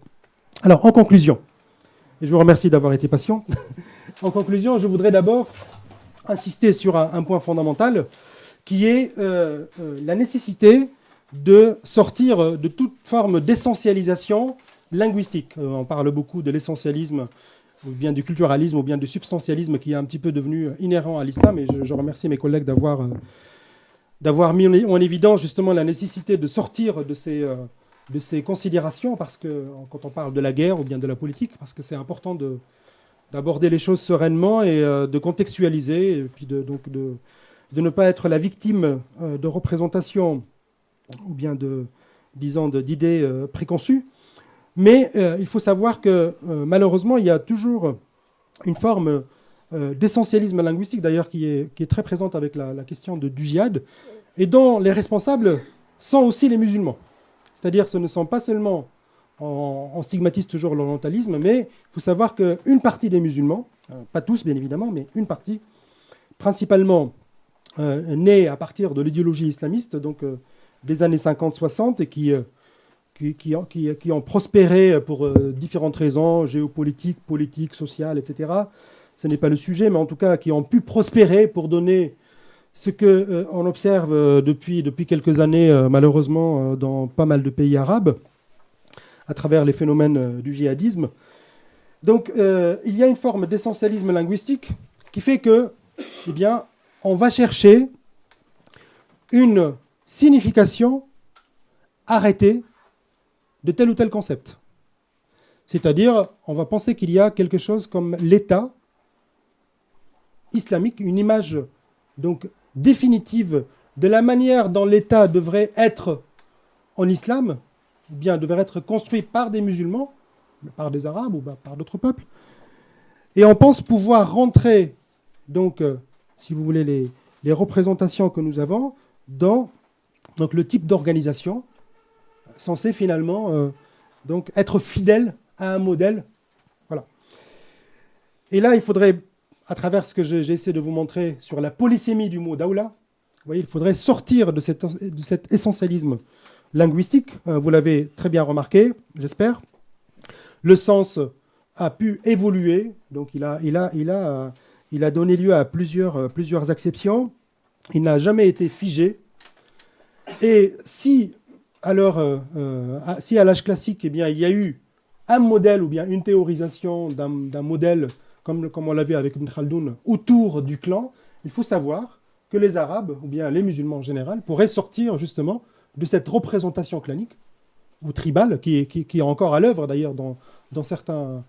Comme, de la même manière qu'ils peuvent sortir de la confession ou bien de la confessionnalisation du politique, pour faire quelque chose qui transcenderait donc ces appartenances ethniques, géographique ou bien confessionnel. Ça, c'est le premier point. Le deuxième point sur lequel je voudrais insister, c'est que, s'il faut retenir quelque chose en ce qui concerne la Daoula, l'État, en tant que mode d'organisation ou bien en tant que réalité historique, réalité politique, c'est-à-dire si on examine non pas le concept, mais les réalités historiques du monde musulman, c'est-à-dire la nature des États nés en islam, nous allons constater que nous avons à peu près la même chose qu'en Occident, à travers plusieurs siècles, c'est-à-dire principalement un gouvernement impérial ou à prétention impériale ou bien universelle, et différents gouvernements qui sont des espèces de cités-États ou bien des espèces de gouvernements dynastiques. C'est-à-dire jusqu'au XIXe siècle, mais pour le cas de l'islam, la chose s'est prolongée jusqu'au début du XXe, avec la disparition du califat, donc de cette forme justement de monarchie universelle censée donc réunir tous les musulmans ou veiller aux intérêts de l'islam en général, ou bien représenter l'islam, un peu comme, on l'a ramené souvent à cette idée de papauté, ou bien d'organisation politique de Saint-Empire romain germanique. Enfin bon. Donc ce type d'organisation-là, d'ailleurs ce n'était pas le cas à l'âge classique de l'islam, c'était tout simplement une forme de gouvernement universel, un peu comme l'empire d'Alexandre le Grand pendant l'Antiquité.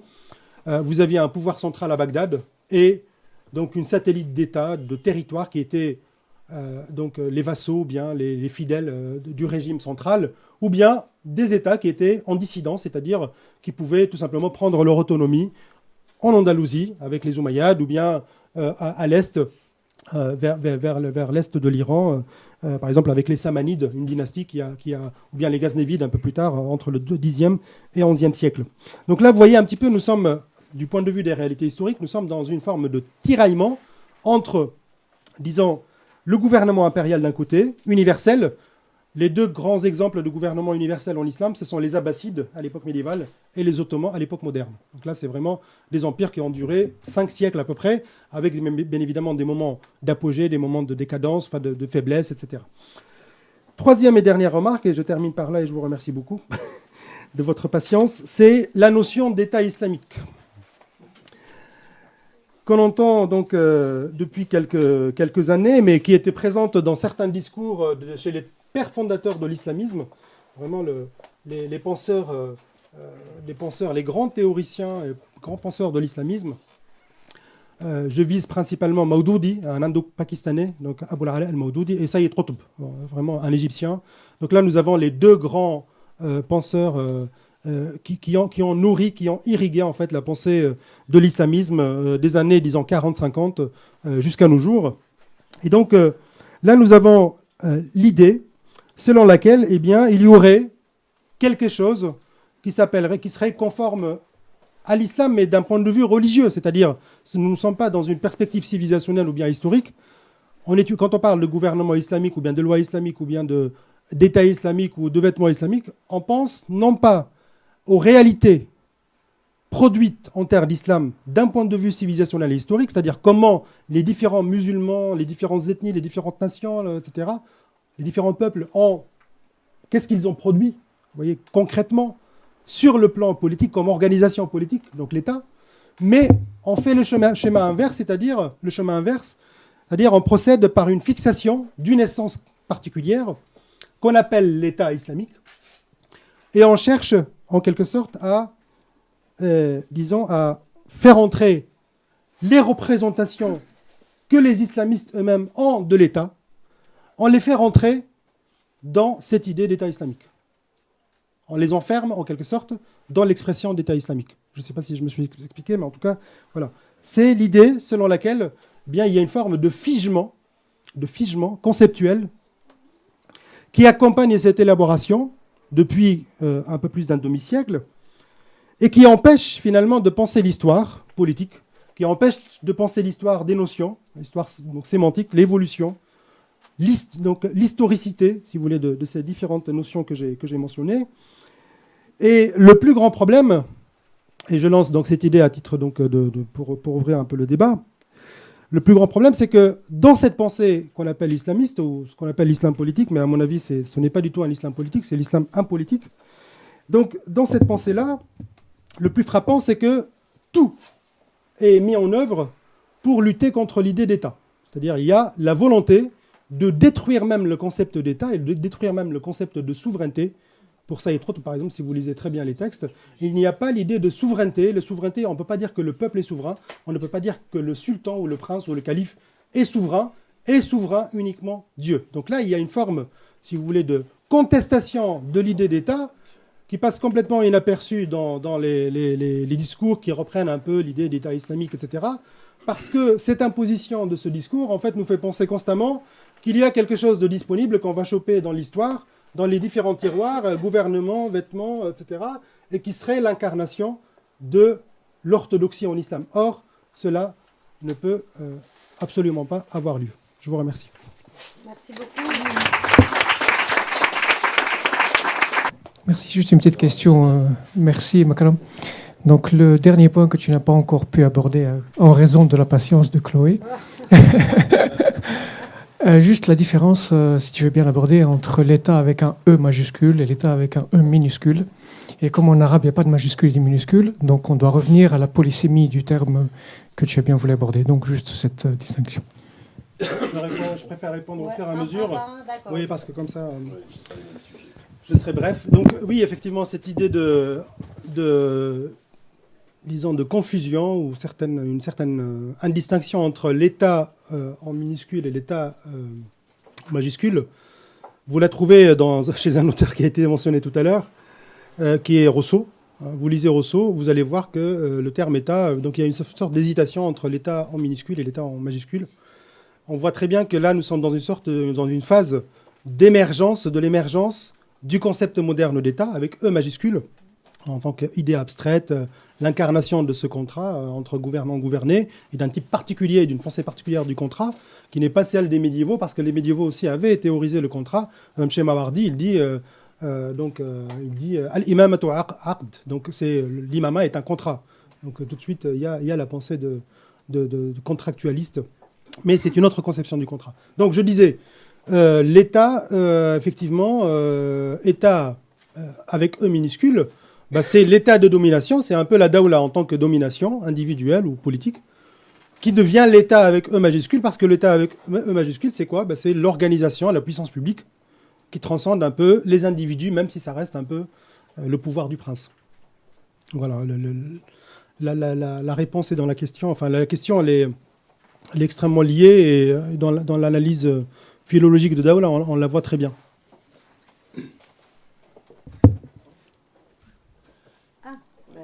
Pas le micro, c'est ça ? Non, je pas. Alors, deux petites remarques d'abord, et puis une remarque plus importante. Au sujet Trois remarques. Trois. Mais je fais comme vous, cher monsieur. Cogitez. Voilà.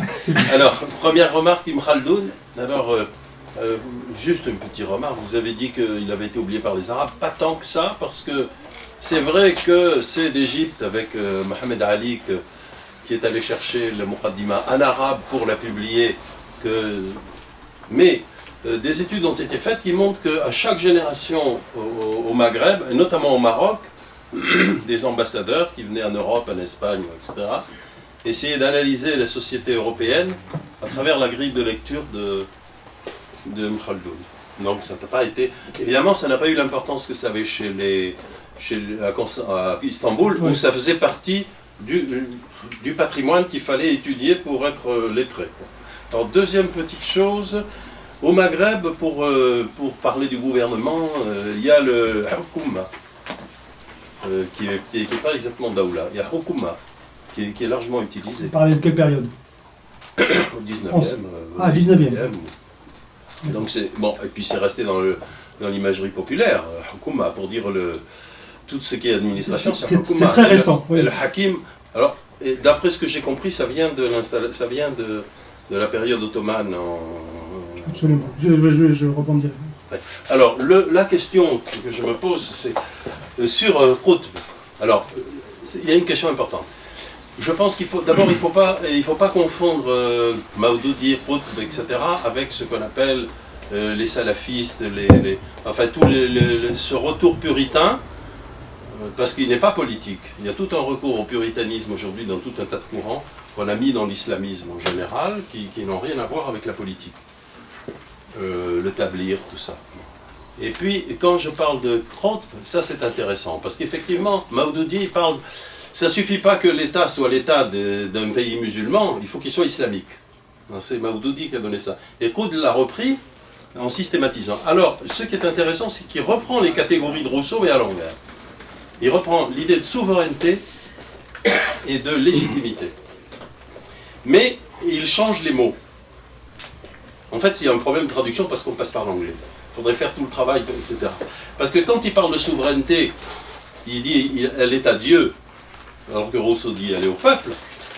Et le contraire, il parle de légitimité, et la légitimité est populaire chez Qutb. Alors que chez Rousseau, c'est exactement le contraire. Donc en fait, c'est le même schéma, sauf qu'il utilise les mots complètement à l'envers. Mais il n'y a pas... moi j'ai été très surpris de voir ça chez Qutb, hein. Franchement, il y a cette dualité tout le temps. Alors elle s'exprime par des mots différents, mais on est dans le même schéma, à mon avis. Hein. Alors c'est pas une défense de Qutb, mais c'est une irruption, comme chez Maoudoudi, c'est une irruption des concepts européens dans la conception politique de l'islam, quand même. Bon, c'est des gens qui ne sont pas étrangers la culture européenne. Bon. Alors, pour c'est bon. Donc pour la première question, en fait, en ce qui concerne Ibn Khaldoun, à ma connaissance, il y a un seul auteur qui est andalou de Malaga qui cite Ibn Khaldoun. Il le cite massivement dans une somme, un traité politique qui s'appelle Bada' al-Silk fi Taba' al-Mulk.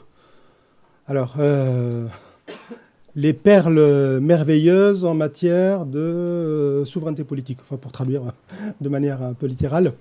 C'est un ouvrage qui s'intitule De la souveraineté politique. Et l'auteur, c'est Ibn al-Azraq. Ibn al-Azraq, donc quelqu'un de Grenade, pardon, je ne sais plus si c'est de Grenade ou de Malaga. En tout cas, fait partie des derniers andalous, 15e siècle, et c'est le seul auteur qui cite Ibn Khaldoun, arabe, c'est-à-dire donc le seul texte en arabe à ma connaissance. Bien évidemment, après, il peut y avoir une connaissance peut-être un peu indirecte de son travail, mais comparativement, quand j'ai dit que les Arabes ne le connaissaient pas, c'est que, eh bien, il n'est pas aussi lu qu'à l'heure actuelle, aussi travaillé depuis c'est-à-dire, il a été redécouvert au 19e siècle parce que, bon, l'orientalisme, donc il y a eu la traduction de Sassi. Et donc l'orientalisme a commencé à s'intéresser à son histoire principalement. C'est là qu'on est venu un petit peu au prolégomène. Mais quand on regarde un peu du côté turc, qui eux ont traduit toute la pensée, tout l'héritage écrit en langue arabe, l'héritage principalement politique, donc il y a beaucoup de traités de pensée politique, principalement des Miroirs des Princes ou des traités juridiques, eh bien il faut savoir qu'entre le XVIe et le XVIIe siècle, Ibn Khaldoun est discuté par les intellectuels ottomans. J'en parle un peu dans un petit livre que j'avais fait il y a 6 ans. Et il y a plusieurs intellectuels ottomans qui discutent justement, alors qu'ils sont en quelque sorte à l'apogée de leur empire, c'est le siècle de Soliman le Magnifique, eh bien, ils pensent à la question de la décadence de l'État parce qu'ils sont influencés par Ibn Khaldoun. Et donc ils disent, mais quand est-ce qu'il va mourir notre État? Et donc comment repousser cette heure de mort qui doit nécessairement frapper notre État? Parce que la pensée d'Ibn Khaldoun est en quelque sorte déterministe. C'est une pensée purement déterministe. C'est pour cela qu'on le comparait un peu à Marx. Il y a une forme de déterminisme anthropologique, mais il y a aussi une forme de providentialisme, donc de déterminisme religieux qui vient aussi se rajouter un peu au déterminisme anthropologique. Et donc les intellectuels ottomans, effectivement, ils étaient dans cette discussion pendant 2 siècles, hein, contrairement aux Arabes qui, eux, bon voilà. Deuxième remarque qui portait sur... J'ai oublié. La Hukuma. Alors la Hukuma, c'est un terme moderne, c'est-à-dire très récent, moderne, non pas dans le sens historique occidental, mais très récent. Il a été forgé entre le 19e et le 20e siècle, comme beaucoup de textes, comme beaucoup de notions arabes ou turques. Et il vient, comme vous l'avez dit, effectivement, du turc hukumat, parce que les Turcs ont utilisé le mot hukuma, hukum, donc en turc, pour traduire ce que les Arabes appelaient principalement siyasa ou bien tadbir. Siyasa et tadbir, c'est-à-dire politique, gouvernement. Les Arabes, à l'époque classique, n'utilisaient pas, dans ces textes que j'ai mentionnés, n'utilisaient pas le mot hukuma. Le mot hukm était principalement, donc le mot hukuma n'existait pas déjà, il existait dans le sens d'arbitrage. C'est-à-dire, à l'époque du prophète, ou bien, quand on parlait de hukuma, ça voulait dire arbitrage quand il y a un conflit entre deux individus. La notion de hukm, elle est principalement fondée sur l'idée d'arbitrer. Donc ça, c'est la première signification qui va donner l'idée de juge, juger, avec le qada, la judicature, etc.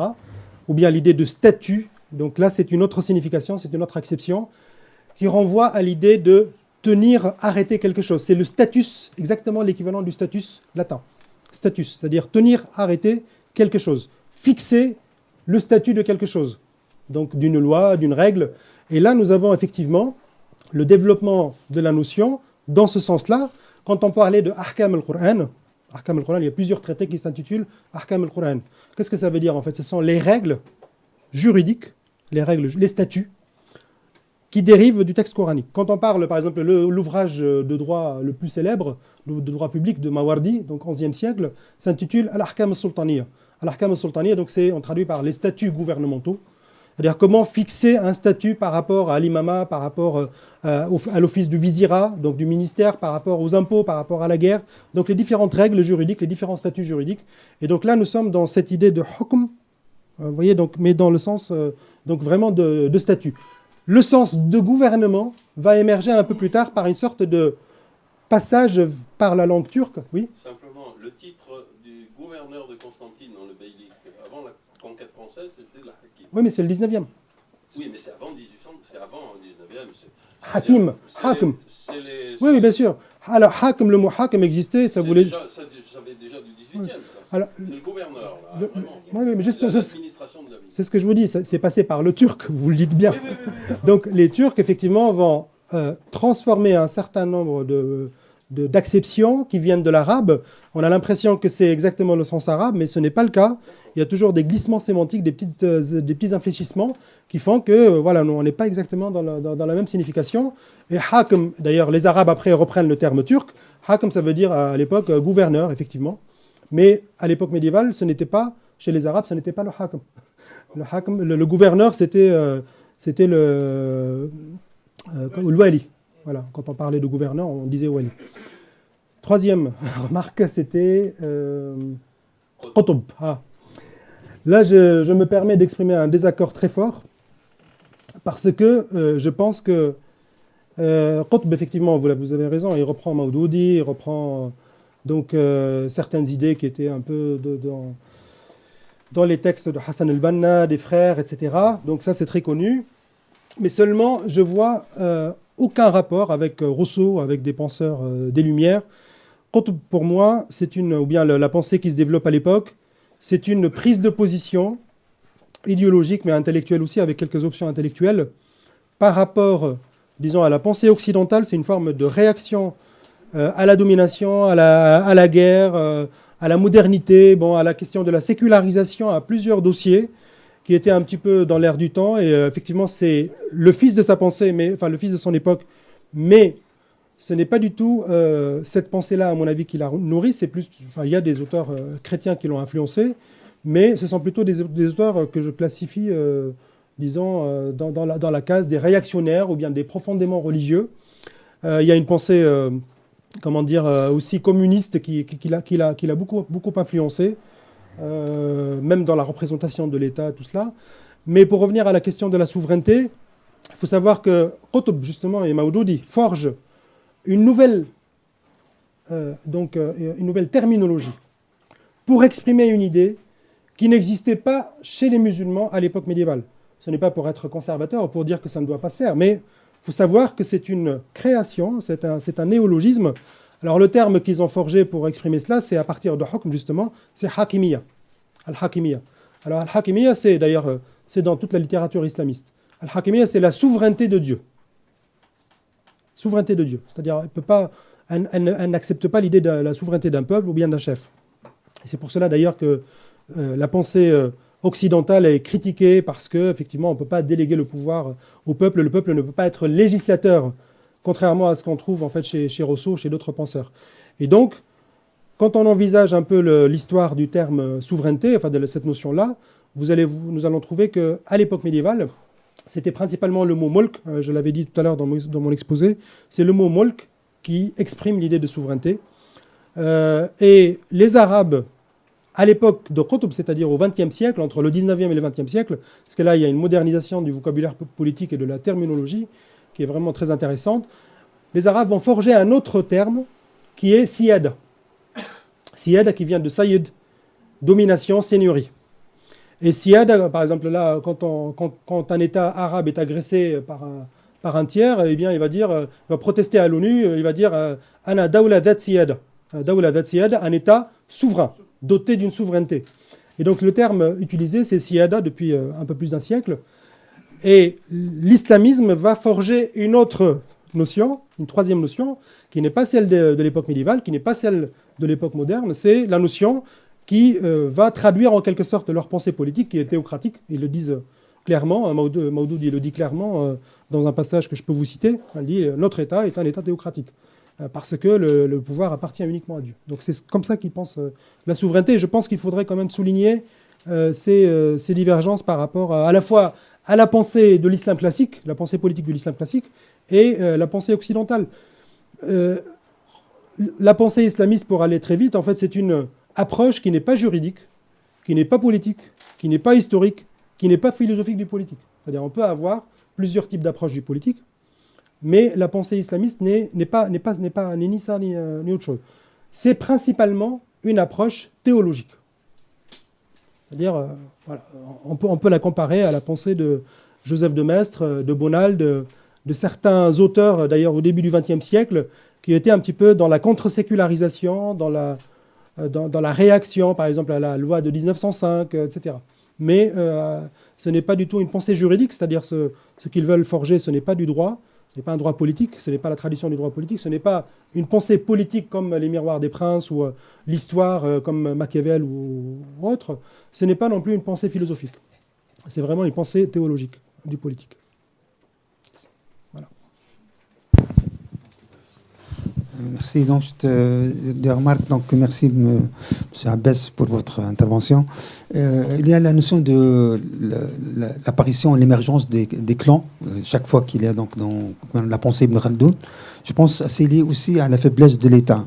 La preuve que pendant l'époque omeyyade, lorsqu'il y a la centralisation du pouvoir à Damas, le calife, on ne parle pas beaucoup d'entités qui ont émergé. Alors que lorsqu'il y a la faiblesse de l'empire abbasside, là, il y a beaucoup donc d'entités qui ont émergé en Orient, dans Maghreb, etc. Donc les Bouyides, les Fatimides, tout ça, c'était la période de la faiblesse de l'époque abbasside. Donc là, c'est pas une loi, cette émergence des clans. Donc je pense qu'il est lié à la puissance du calife ou la faiblesse du califat. Il y a aussi le côté de le monarchisme. C'est pas tout à fait. Parfois, donc il y a la notion. Est-ce que c'est le système monarchique, c'est toujours synonyme de corruption, de tyrannie? Je pense, non, par exemple, on a des cas comme Omar ibn al-Aziz, on l'a dit tout à l'heure, il est considéré comme le 5e calife bien guidé. Pourtant, il est désigné par Suleiman avant lui, mais donc il est revenu. On parle de Omar II, c'est un peu le symbole de la justice, etc. Donc là, parfois, ça dépend du calife, ça dépend de la personne, c'est-à-dire comment il gère l'État. Juste, vous n'avez pas aussi évoqué une notion importante dans la philosophie politique entre les chiites et les sunnites, dans la notion de l'imama et la notion de califat. Pour les chiites, c'est l'imama, donc c'est une référence à la fois temporelle et spirituelle. Donc c'est une référence générale, religieuse, alors que selon les chiites, le calife n'est que... Sunnites, vous voulez dire? Pardon? Selon les sunnites? Non, les chiites, pour eux, sont une... Oui. Lorsqu'on dit l'imam... Alors que pour les sunnites? Et pour eux, donc... Non, j'ai pas... Et donc, pour les chiites, le calife n'a que cette référence temporelle. Donc, lui, juste, il est en train de gérer les affaires de l'État. Il n'a pas cette référence religieuse. Donc, c'est pourquoi, pour les chiites, l'imam dépasse beaucoup donc, les qualités de calife. Donc là, c'est pourquoi il y a cette taqiyya. On parle de taqiyya. Lorsqu'il y a eu les chiites, ils ont utilisé la dissimulation. Ils ont pour référence l'imam, ils n'ont pas le calife. Parce qu'ils ne reconnaissent pas le calife en tant que référence pour eux. Donc la seule référence, c'est l'imam. Bon, c'est un sujet qui nécessite entre le schisme et le... Je termine juste par un point. Vous parlez beaucoup maintenant de l'actualité. Il ne faut pas oublier qu'après le printemps arabe, la question qui est posée, pourquoi le peuple des pays où il y a eu le printemps arabe, ils ont mis au premier rang des mouvements que l'on appelle islamistes. Donc là, si ces gens-là n'ont pas la capacité donc de, je sais pas, ou bien n'ont pas une philosophie politique, comme vous dites, islamisme égal, des gens qui ont juste une approche théologique, n'ont pas la religion, je pense que cette question nécessite plus d'études parce que là, c'est récent. Et par exemple, Nahda en Tunisie, elle a montré l'exemple de cette conciliation concorde entre, on peut dire, avec les partis qui sont considérés comme laïcs. Ils ont montré un exemple. On a donné même prix Nobel en Tunisie pour cette concordance. Oui. Donc ça se montre qu'il y a une certaine évolution de la pensée islamique, même islamiste, entre la pensée de Qutb et aujourd'hui. Et donc aussi, il faut étudier l'expérience en Turquie. Erdogan reste toujours un mouvement islamique. Et donc, au Maroc, c'est mouvement islamique. Donc là, je pense que c'est un dossier qui nécessite beaucoup d'études. Pourquoi, comment il arrive au pouvoir et comment ils sont en train de gérer dans un contexte nouveau. Donc, comme surtout la question avec deux références, un peu de laïcité, un peu de modernité et d'islam. Bon, beaucoup de choses, comme d'habitude, mais... Je peux prendre un petit... Je réponds ? Oui. Bon.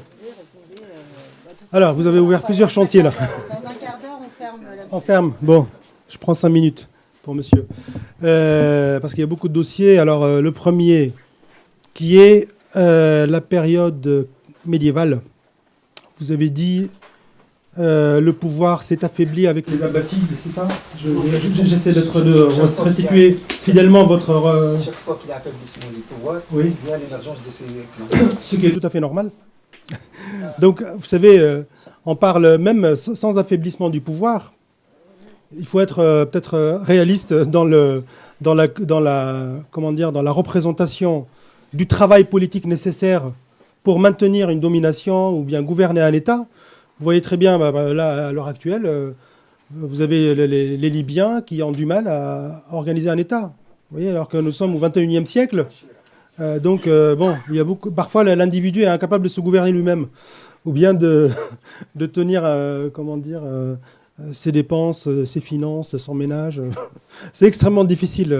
Comme disait Kant, l'art de gouverner est une tâche extrêmement difficile. C'est le plus grand... il disait la tâche la plus difficile à apprendre pour l'humanité, c'était d'éduquer les hommes et de les gouverner. Donc, ce n'est pas évident de gouverner ou même de se gouverner soi-même. Donc, à partir de là, quand vous dites que, oui, il y a eu affaiblissement des Abbassides, oui, effectivement, il y a eu un affaiblissement militaire, etc.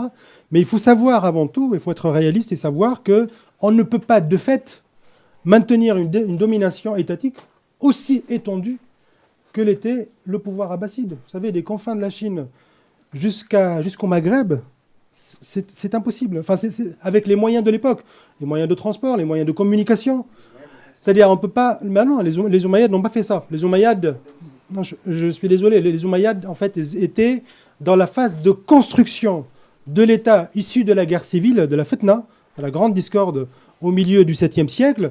Et ils étaient constamment en guerre, les Omeyyades, contre qui ? Contre les Kharijites, contre les chiites, les massacres des chiites, c'est très connu. À la fin du 7e siècle, au début du 8e. Vous connaissez l'exemple de l'Hajjaj qui tenait d'une main de fer. L'État omeyyade était détesté justement à cause de sa violence. Parce qu'on ne pouvait pas, on cherchait à dominer les populations récemment conquises, mais on devait le faire par la violence, entre autres. Et c'est pour cela d'ailleurs qu'il y a eu cette révolution abbasside, entre guillemets, parce que les populations n'étaient pas contentes de ce gouvernement. Et donc, il faut savoir que l'autonomisation des pouvoirs contre la volonté de tout centraliser sous la houlette d'un seul chef est un processus tout à fait naturel. Politiquement, eh bien, c'est si vous voulez, les provinces éloignées du centre. Par exemple, si vous prenez l'Afghanistan actuel, eh bien, c'est très éloigné de Bagdad. Donc, Bagdad réclame, par exemple, les impôts prélevés sur place par le gouverneur de Khurasan, par exemple. Eh bien, il peut être, donc le gouverneur pourrait être quelqu'un de fidèle, de loyal, et envoyer donc ses ressources financières, mais il pourrait être quelqu'un d'ambitieux, un prince ambitieux, et décider de prendre son autonomie. Qu'est-ce qu'il va faire, le calife abbasside? Il peut lui faire la guerre, mais il peut tout simplement se contenter de protestations et laisser faire. C'est ce qui va se passer à partir du IXe siècle. C'est-à-dire, on observe, par exemple, en Tunisie, les Aghlabites, qui étaient au départ de fidèles alliés des Abbassides, petit à petit prennent leur autonomie. Vous voyez? Même s'ils continuent à entretenir des relations diplomatiques, d'allégeance, etc. C'est comme ça, c'est-à-dire c'est la politique. C'est-à-dire territorialement, l'idée d'un gouvernement universel, c'est pour cela que je trouve que l'idée de Omma virtuel, c'est une utopie, parce que concrètement, politiquement, comment peut-on mettre en œuvre, si vous voulez, ce genre d'État universel devant réunir tous les musulmans, tous les fidèles du monde entier? C'est impossible. Je disais tout à l'heure, vous avez des peuples qui ont une histoire commune, qui ont du mal à former un État. Et là, vous voulez donc qu'il y ait vraiment un État gigantesque, une sorte d'ONU musulmane, c'est impossible. Bon, c'est-à-dire matériellement, concrètement, si on pousse un peu la logique du réalisme politique jusqu'au bout, on va constater que c'est pas évident. La deuxième remarque, c'était... Alors, l'imama et le califat, bien sûr, il y a des divergences entre les sunnites et les chiites. Mais ces divergences, il faut savoir qu'elles, si vous voulez, théoriquement, dès le début de l'islam, il y a beaucoup de traités d'imama qui sont pour la plupart d'entre eux perdus.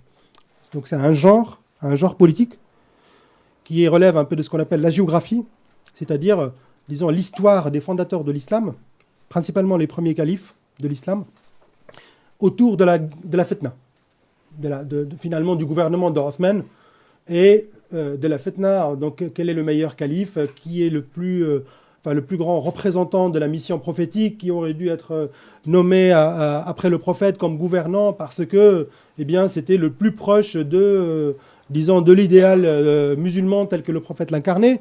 Alors tous ces débats qui sont vraiment très peu intéressants sur le plan politique, qui n'ont rien à voir avec la question de l'État, du gouvernement, ce sont des débats autour du meilleur homme, du meilleur représentant de l'islam, donc qui serait proche du modèle prophétique. Pour les chiites, c'est Ali, pour les sunnites, c'est Abu Bakr, et c'est l'ordre un peu historique. C'est-à-dire Ali vient en 4e position. Alors, cette littérature-là prolifère sous le titre, donc, généralement, de traité Kitab al-Imama, Kutub al-Imama, de l'imama. Donc là, c'est un genre politique agéographique. Après, la notion, donc c'est pratiqué par les kharijites, c'est pratiqué par les sunnites, c'est pratiqué par les chiites, toutes les obédiences religieuses de l'islam ont pratiqué ce genre-là. D'accord ? Ensuite, vous avez la notion d'imama dans le sens juridique du terme. Dans le sens juridique du terme, le meilleur spécialiste et le meilleur théoricien de l'imama, c'est Mawardi. Donc là, le sens de imama, c'est tout simplement, disons, le gouvernement du chef politique. C'est un peu une réflexion sur le statut du chef politique. Le mot imam n'a pas la coloration religieuse des chiites, et vous voyez très bien que là, nous sommes dans une réflexion juridique et politique. L'imam, c'est le chef.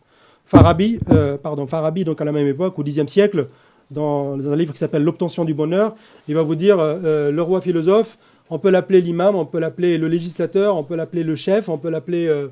qu'est-ce qu'il propose d'autre ? Voilà.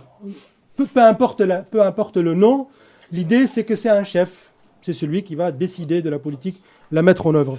Et donc, c'est dans ce sens-là, c'est-à-dire qu'il n'y a pas de connotation religieuse particulière que la tradition juridique a développé. Après, pour le contenu théologique, bien évidemment, on connaît très bien les divergences entre sunnites et chiites pendant les 4 premiers siècles de l'islam, mais il faut savoir que ces divergences s'estampent dès que les chiites fondent un premier califat, le califat fatimide. Dès qu'ils fondent un califat qui va émigrer au Caire, en 969, dès que les Fatimides fondent leur pouvoir, en fait, on observe, si vous étudiez le califat fatimide ou les califats chiites, vous allez voir en fait qu'ils ressemblent beaucoup. C'est presque les mêmes choses, enfin les mêmes gouvernements, ils ressemblent beaucoup au pouvoir des califes sunnites. Il y a le même mode d'accession au pouvoir, vous voyez. Avant, on ne faisait pas la guerre parce qu'on attendait l'arrivée de l'imam caché, etc. Bon, c'était une sorte de suspension de l'activité guerrière.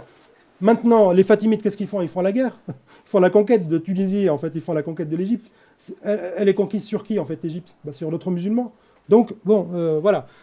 Si vous voulez, il y a une sorte de normalisation des pouvoirs chiites par rapport au pouvoir sunnite qui se met en place et en fait, il rattrape un peu, les chiites rattrapent un peu leur retard par rapport à la théorie politique sunnite. Je ne vois pas trop de différence entre les deux. Mais théologiquement, ça se maintient, bien sûr. Politiquement, non. Alors, l'islamisme. Oui, le mouvement... Alors, je vais vous dire ma pensée en 2 secondes. Enfin, 2 secondes. je vais mentir une deuxième fois. La pensée islamiste, lorsque vous l'étudiez dans les textes fondateurs, ceux que j'ai mentionnés ou bien qui sont écrits un petit peu dans les années 80 ou un petit peu au-delà, jusqu'à 2004 avec de fameux traités des djihadistes, mais qui contiennent aussi de la pensée politique qui reprennent Qutb. Il faut savoir que Qutb, en fait, circule dans ces textes et dans ces traités. Donc, chez eux, me semble-t-il, et je suis quasiment certain donc, que je ne me trompe pas par rapport à l'interprétation de cette pensée, il y a quand même donc, un modèle qui se veut donc, totalement distinct de la pensée politique occidentale d'un côté et de la pensée politique de l'islam classique. Ça, c'est un point très important. On n'est pas dans la fidélité à la pensée politique de l'islam classique parce que, eh bien, dans les fondamentaux de l'islamisme, il y a cette idée de déviation historique, qui est une sorte de déviance morale ou théologique après la fitna par rapport au gouvernement parfait, le gouvernement du prophète et des bien guidés. Donc il y a une forme de, si vous voulez, de mythification de ce premier gouvernement qui fait que tout ce qui vient après, c'est une sorte de chute dans les abysses de l'histoire. Donc du moment où on a, si vous voulez, une forme, une représentation de l'histoire en tant que décadence, c'est-à-dire le bon islam finalement aura duré une 50aine d'années, et après il y a une forme de chute. Donc tout ce que les musulmans ont produit, Qutb le dit très bien dans un livre qui s'appelle donc les caractéristiques de la pensée islamique, donc de la représentation de l'islam, ou bien de la conception islamique et ses fondamentaux. Et donc, à partir du 7e siècle, finalement, il y a une forme de déviation historique qui fait que les Arabes, ou les musulmans en général, se sont intéressés à la philosophie grecque, aux sciences grecques, et donc ils ont, aux sciences perses, c'est-à-dire à la politique des Persans. Donc ils ont pris des modèles grecs, chez les Perses, chez les Hindous, etc. Donc ils étaient dans l'universalité, dans l'ouverture, à travers le phénomène de traduction. Et donc pour eux, cela n'est pas du tout fidèle donc, à l'esprit pionnier de l'islam, celui du prophète et des bien guidés. C'est dit clairement. Donc du moment qu'on pense cela, nous sommes dans la délégitimation des expériences humaines et civilisationnelles des premiers musulmans. Et nous sommes aussi dans la délégitimation des expériences occidentales, parce que celle-là, bien évidemment, on n'en veut pas, pour d'autres raisons. Et le modèle qu'ils vont promouvoir, en fait, c'est un modèle théologique, nourri dans un contexte particulier qui est celui de la naissance des 2 blocs communistes et capitalistes, nourri par la volonté de faire de l'islam, en fait, une 3e voie qui va concurrencer le communisme et le capitalisme. C'est très clair, c'est très dit, c'est bien dit, même chez Qutb, c'est dit. Il y a même ce schéma-là qui se fait par la reprise, en fait, des fondamentaux du communisme. C'est-à-dire c'est une pensée révolutionnaire, on est dans la dissidence totale, on veut une forme de justice mondiale qui ne serait pas celle des soviétiques ni celle des occidentaux, mais une vraie, une forme donc de justice qui incarnerait donc, les valeurs de l'islam à leurs yeux. Et donc, voilà, cette pensée-là, pendant longtemps, elle a été dans la lutte contre la sécularisation, elle a été dans la lutte contre la démocratie, c'est-à-dire la participation, le pluralisme politique, la naissance, la possibilité d'avoir plusieurs partis. Chez Qutb, par exemple, puisque vous l'avez cité, vous allez voir, il y a plusieurs passages dans Ma'alim fi Tariq, donc jallant sur la piste ou sur la route, disant que, eh bien, il ne peut pas y avoir de logique du parti. Il y a une critique acerbe de Nasser. Il y a une partie de Dieu, il y a un parti, si vous voulez, de Dieu. Donc le groupe des musulmans qui incarne un peu sa pensée, qui est fidèle en fait à sa pensée. Mais cette idée de pluripartisme ne peut pas avoir lieu. Et d'ailleurs, donc il se dit clairement parce que d'après lui, faire des partis, cela veut dire se légiférer ou bien se substituer en quelque sorte à la loi islamique, par rapport à tout ce qui concerne l'organisation sociale et politique. Donc, pour l'actualité, si on sort de ce schéma, si certains islamistes, c'est-à-dire des gens qui étaient dans ces mouvances, qui sont plurielles, je reconnais, elles sont plurielles, il n'y a pas de doute. C'est-à-dire, on peut faire l'éventail de l'islamisme, mais je pense qu'il faudrait le ramener un peu constamment aux sources fondatrices, sources textuelles, parce qu'on les voit à l'œuvre dans les différentes conceptions du monde, de l'individu, de la femme, du droit, des valeurs, la justice, l'égalité, etc. La politique, bien évidemment, l'État. Et donc, à chaque fois qu'on aborde en fait, ces aspects, on constate que certains islamistes pourraient, sous la pression du contexte, eh bien, abandonner effectivement certains fondamentaux. C'est ce qui s'est passé avec An-Nahdha. An-Nahdha a réussi une expérience de transition suite à un événement qui n'a rien à voir avec l'islamisme, qui s'appelle le printemps arabe. Donc, je pense que c'est un phénomène révolutionnaire, des mouvements sociaux et politiques qui ont émergé spontanément, qui n'étaient pas faits sous l'impulsion de l'islamisme. Donc, eh bien, ça a émergé. An-Nahdha ou bien d'autres en ont profité. Tant mieux pour eux. Le peuple les a donc portés au pouvoir parce qu'effectivement, il y avait donc un contexte favorable à cela. Mais après, il les a destitués aussi. Il les a chassés du pouvoir. Bon, ça, c'est... L'idée, c'est qu'effectivement, ils ont accepté le jeu démocratique, mais il faut savoir que, eh bien, vous prenez d'autres penseurs islamistes, eh bien, ils vont citer Ranouchi, justement, parce qu'il a accepté ce jeu démocratique, eh bien, il est plus, en quelque sorte, il est plus représentatif de l'islamisme. Parce que pour eux, l'islamisme orthodoxe, eh bien, interdirait justement ce genre de compromission avec des forces laïques ou bien des forces séculières. Voilà. Après, voilà, ça peut évoluer, on l'espère, mais en tout cas, c'est comme ça. Dernière. Micro-question. Déjà, merci beaucoup pour la grande qualité de votre intervention. Merci à vous. Merci vraiment. Merci à vous. Et ensuite, alors, je ne comprends pas quelque chose, ce qui me semble être un peu une contradiction. C'est-à-dire que cette notion de souveraineté, telle qu'elle a été pensée par ces pères fondateurs de l'islamisme, donc c'est une notion qui est nouvelle, et pourtant, ils la prônent comme étant un retour aux sources. Donc, comment cette notion nouvelle peut être... Enfin, comment elle a été pensée du coup au début? C'est-à-dire, c'est le paradoxe de l'islamisme dans son ensemble. C'est-à-dire, cette idéologie a confisqué le droit de parler au nom de l'islam et des musulmans. C'est ça le problème. C'est-à-dire, elle s'auto-habilite, cette idéologie, ou bien ces individus s'auto-habilitent, je ne sais pas d'où leur vient cette habilitation, mais s'auto-habilitent eux-mêmes à parler au nom de l'islam, donc à réinterpréter l'histoire de l'islam, ses expériences humaines et civilisationnelles, même à réinterpréter ses idées religieuses, parce que plusieurs idées religieuses de l'islamisme sont vraiment hétérodoxes par rapport. C'est-à-dire, si on est vraiment théologien, on va voir qu'il y a beaucoup d'idées qui viennent un peu du christianisme, qui sont un peu suspectes, du point de vue de l'islam, si on pense l'islam dans une sphère purement théologique. Vous voyez ? Par exemple, l'idée de chute, vous trouvez chez Roth l'idée d'un royaume de Dieu. Il dit à un moment donné, il faudrait qu'on arrive au pouvoir, qu'on prenne le pouvoir pour fonder le royaume de Dieu.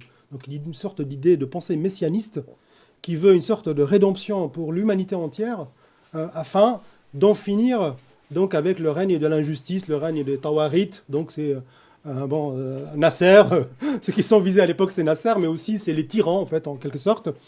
Bon, ça c'est une pensée messianiste qui se nourrit un peu de la dissidence révolutionnaire communiste de l'époque, mais qui trouve un ancrage théologique, non pas dans les textes de l'islam, parce que dans l'islam, je vous garantis, vous pouvez parcourir tous les textes de toutes les traditions, même les traditions théologiques et juridiques, c'est-à-dire les fuqaha, les juristes, les grands penseurs de l'islam, vous ne trouverez jamais quelqu'un qui utilise l'expression de royaume de Dieu. Mamlakatullah. Jamais. Ça n'existe pas parce qu'il n'y a pas cette scission augustinienne entre la cité de Dieu et la cité des hommes, etc. Vous voyez, là, ça vient d'autres sources. C'est imposé aux musulmans comme une forme de pensée musulmane, ou bien comme une forme de pensée fidèle à l'islam, mais en fait c'est une réinterprétation totale, une création et puis réinterprétation, relecture. La même chose s'applique à la guerre d'ailleurs. Mon collègue l'a montré, la guerre c'est une forme inédite, c'est-à-dire c'est la pensée de la dissidence guerrière et révolutionnaire qui va devenir l'incarnation de la théorie islamique, c'est-à-dire fidèle à l'islam, alors que vous pouvez regarder tous les textes à partir du 8e siècle, à partir de la fondation de la tradition juridique et des grands. La dissidence est interdite. La dissidence, le dissident, al-Khawarij, sont vraiment l'ennemi, c'est la catégorie des ennemis internes contre lesquels l'imam devrait porter les armes. Voilà, donc c'est pour cela d'ailleurs que certains auteurs les appellent les kharijites du XXe siècle, des temps modernes. Donc vous voyez un petit peu, nous sommes dans cette pensée dont on pense qu'elle serait dans la fidélité, dans le respect des traditions, etc. Mais en fait, pas du tout. C'est vraiment une pensée subversive du point de vue de la tradition de l'islam classique, mais aussi, si on va très loin, du point de vue même de certains principes théologiques de l'islam. Subversion conservatrice. Oui, après, bon, voilà. Qu'est-ce que ça donne? Bon, ça c'est... Merci beaucoup. Merci à vous. Pour avoir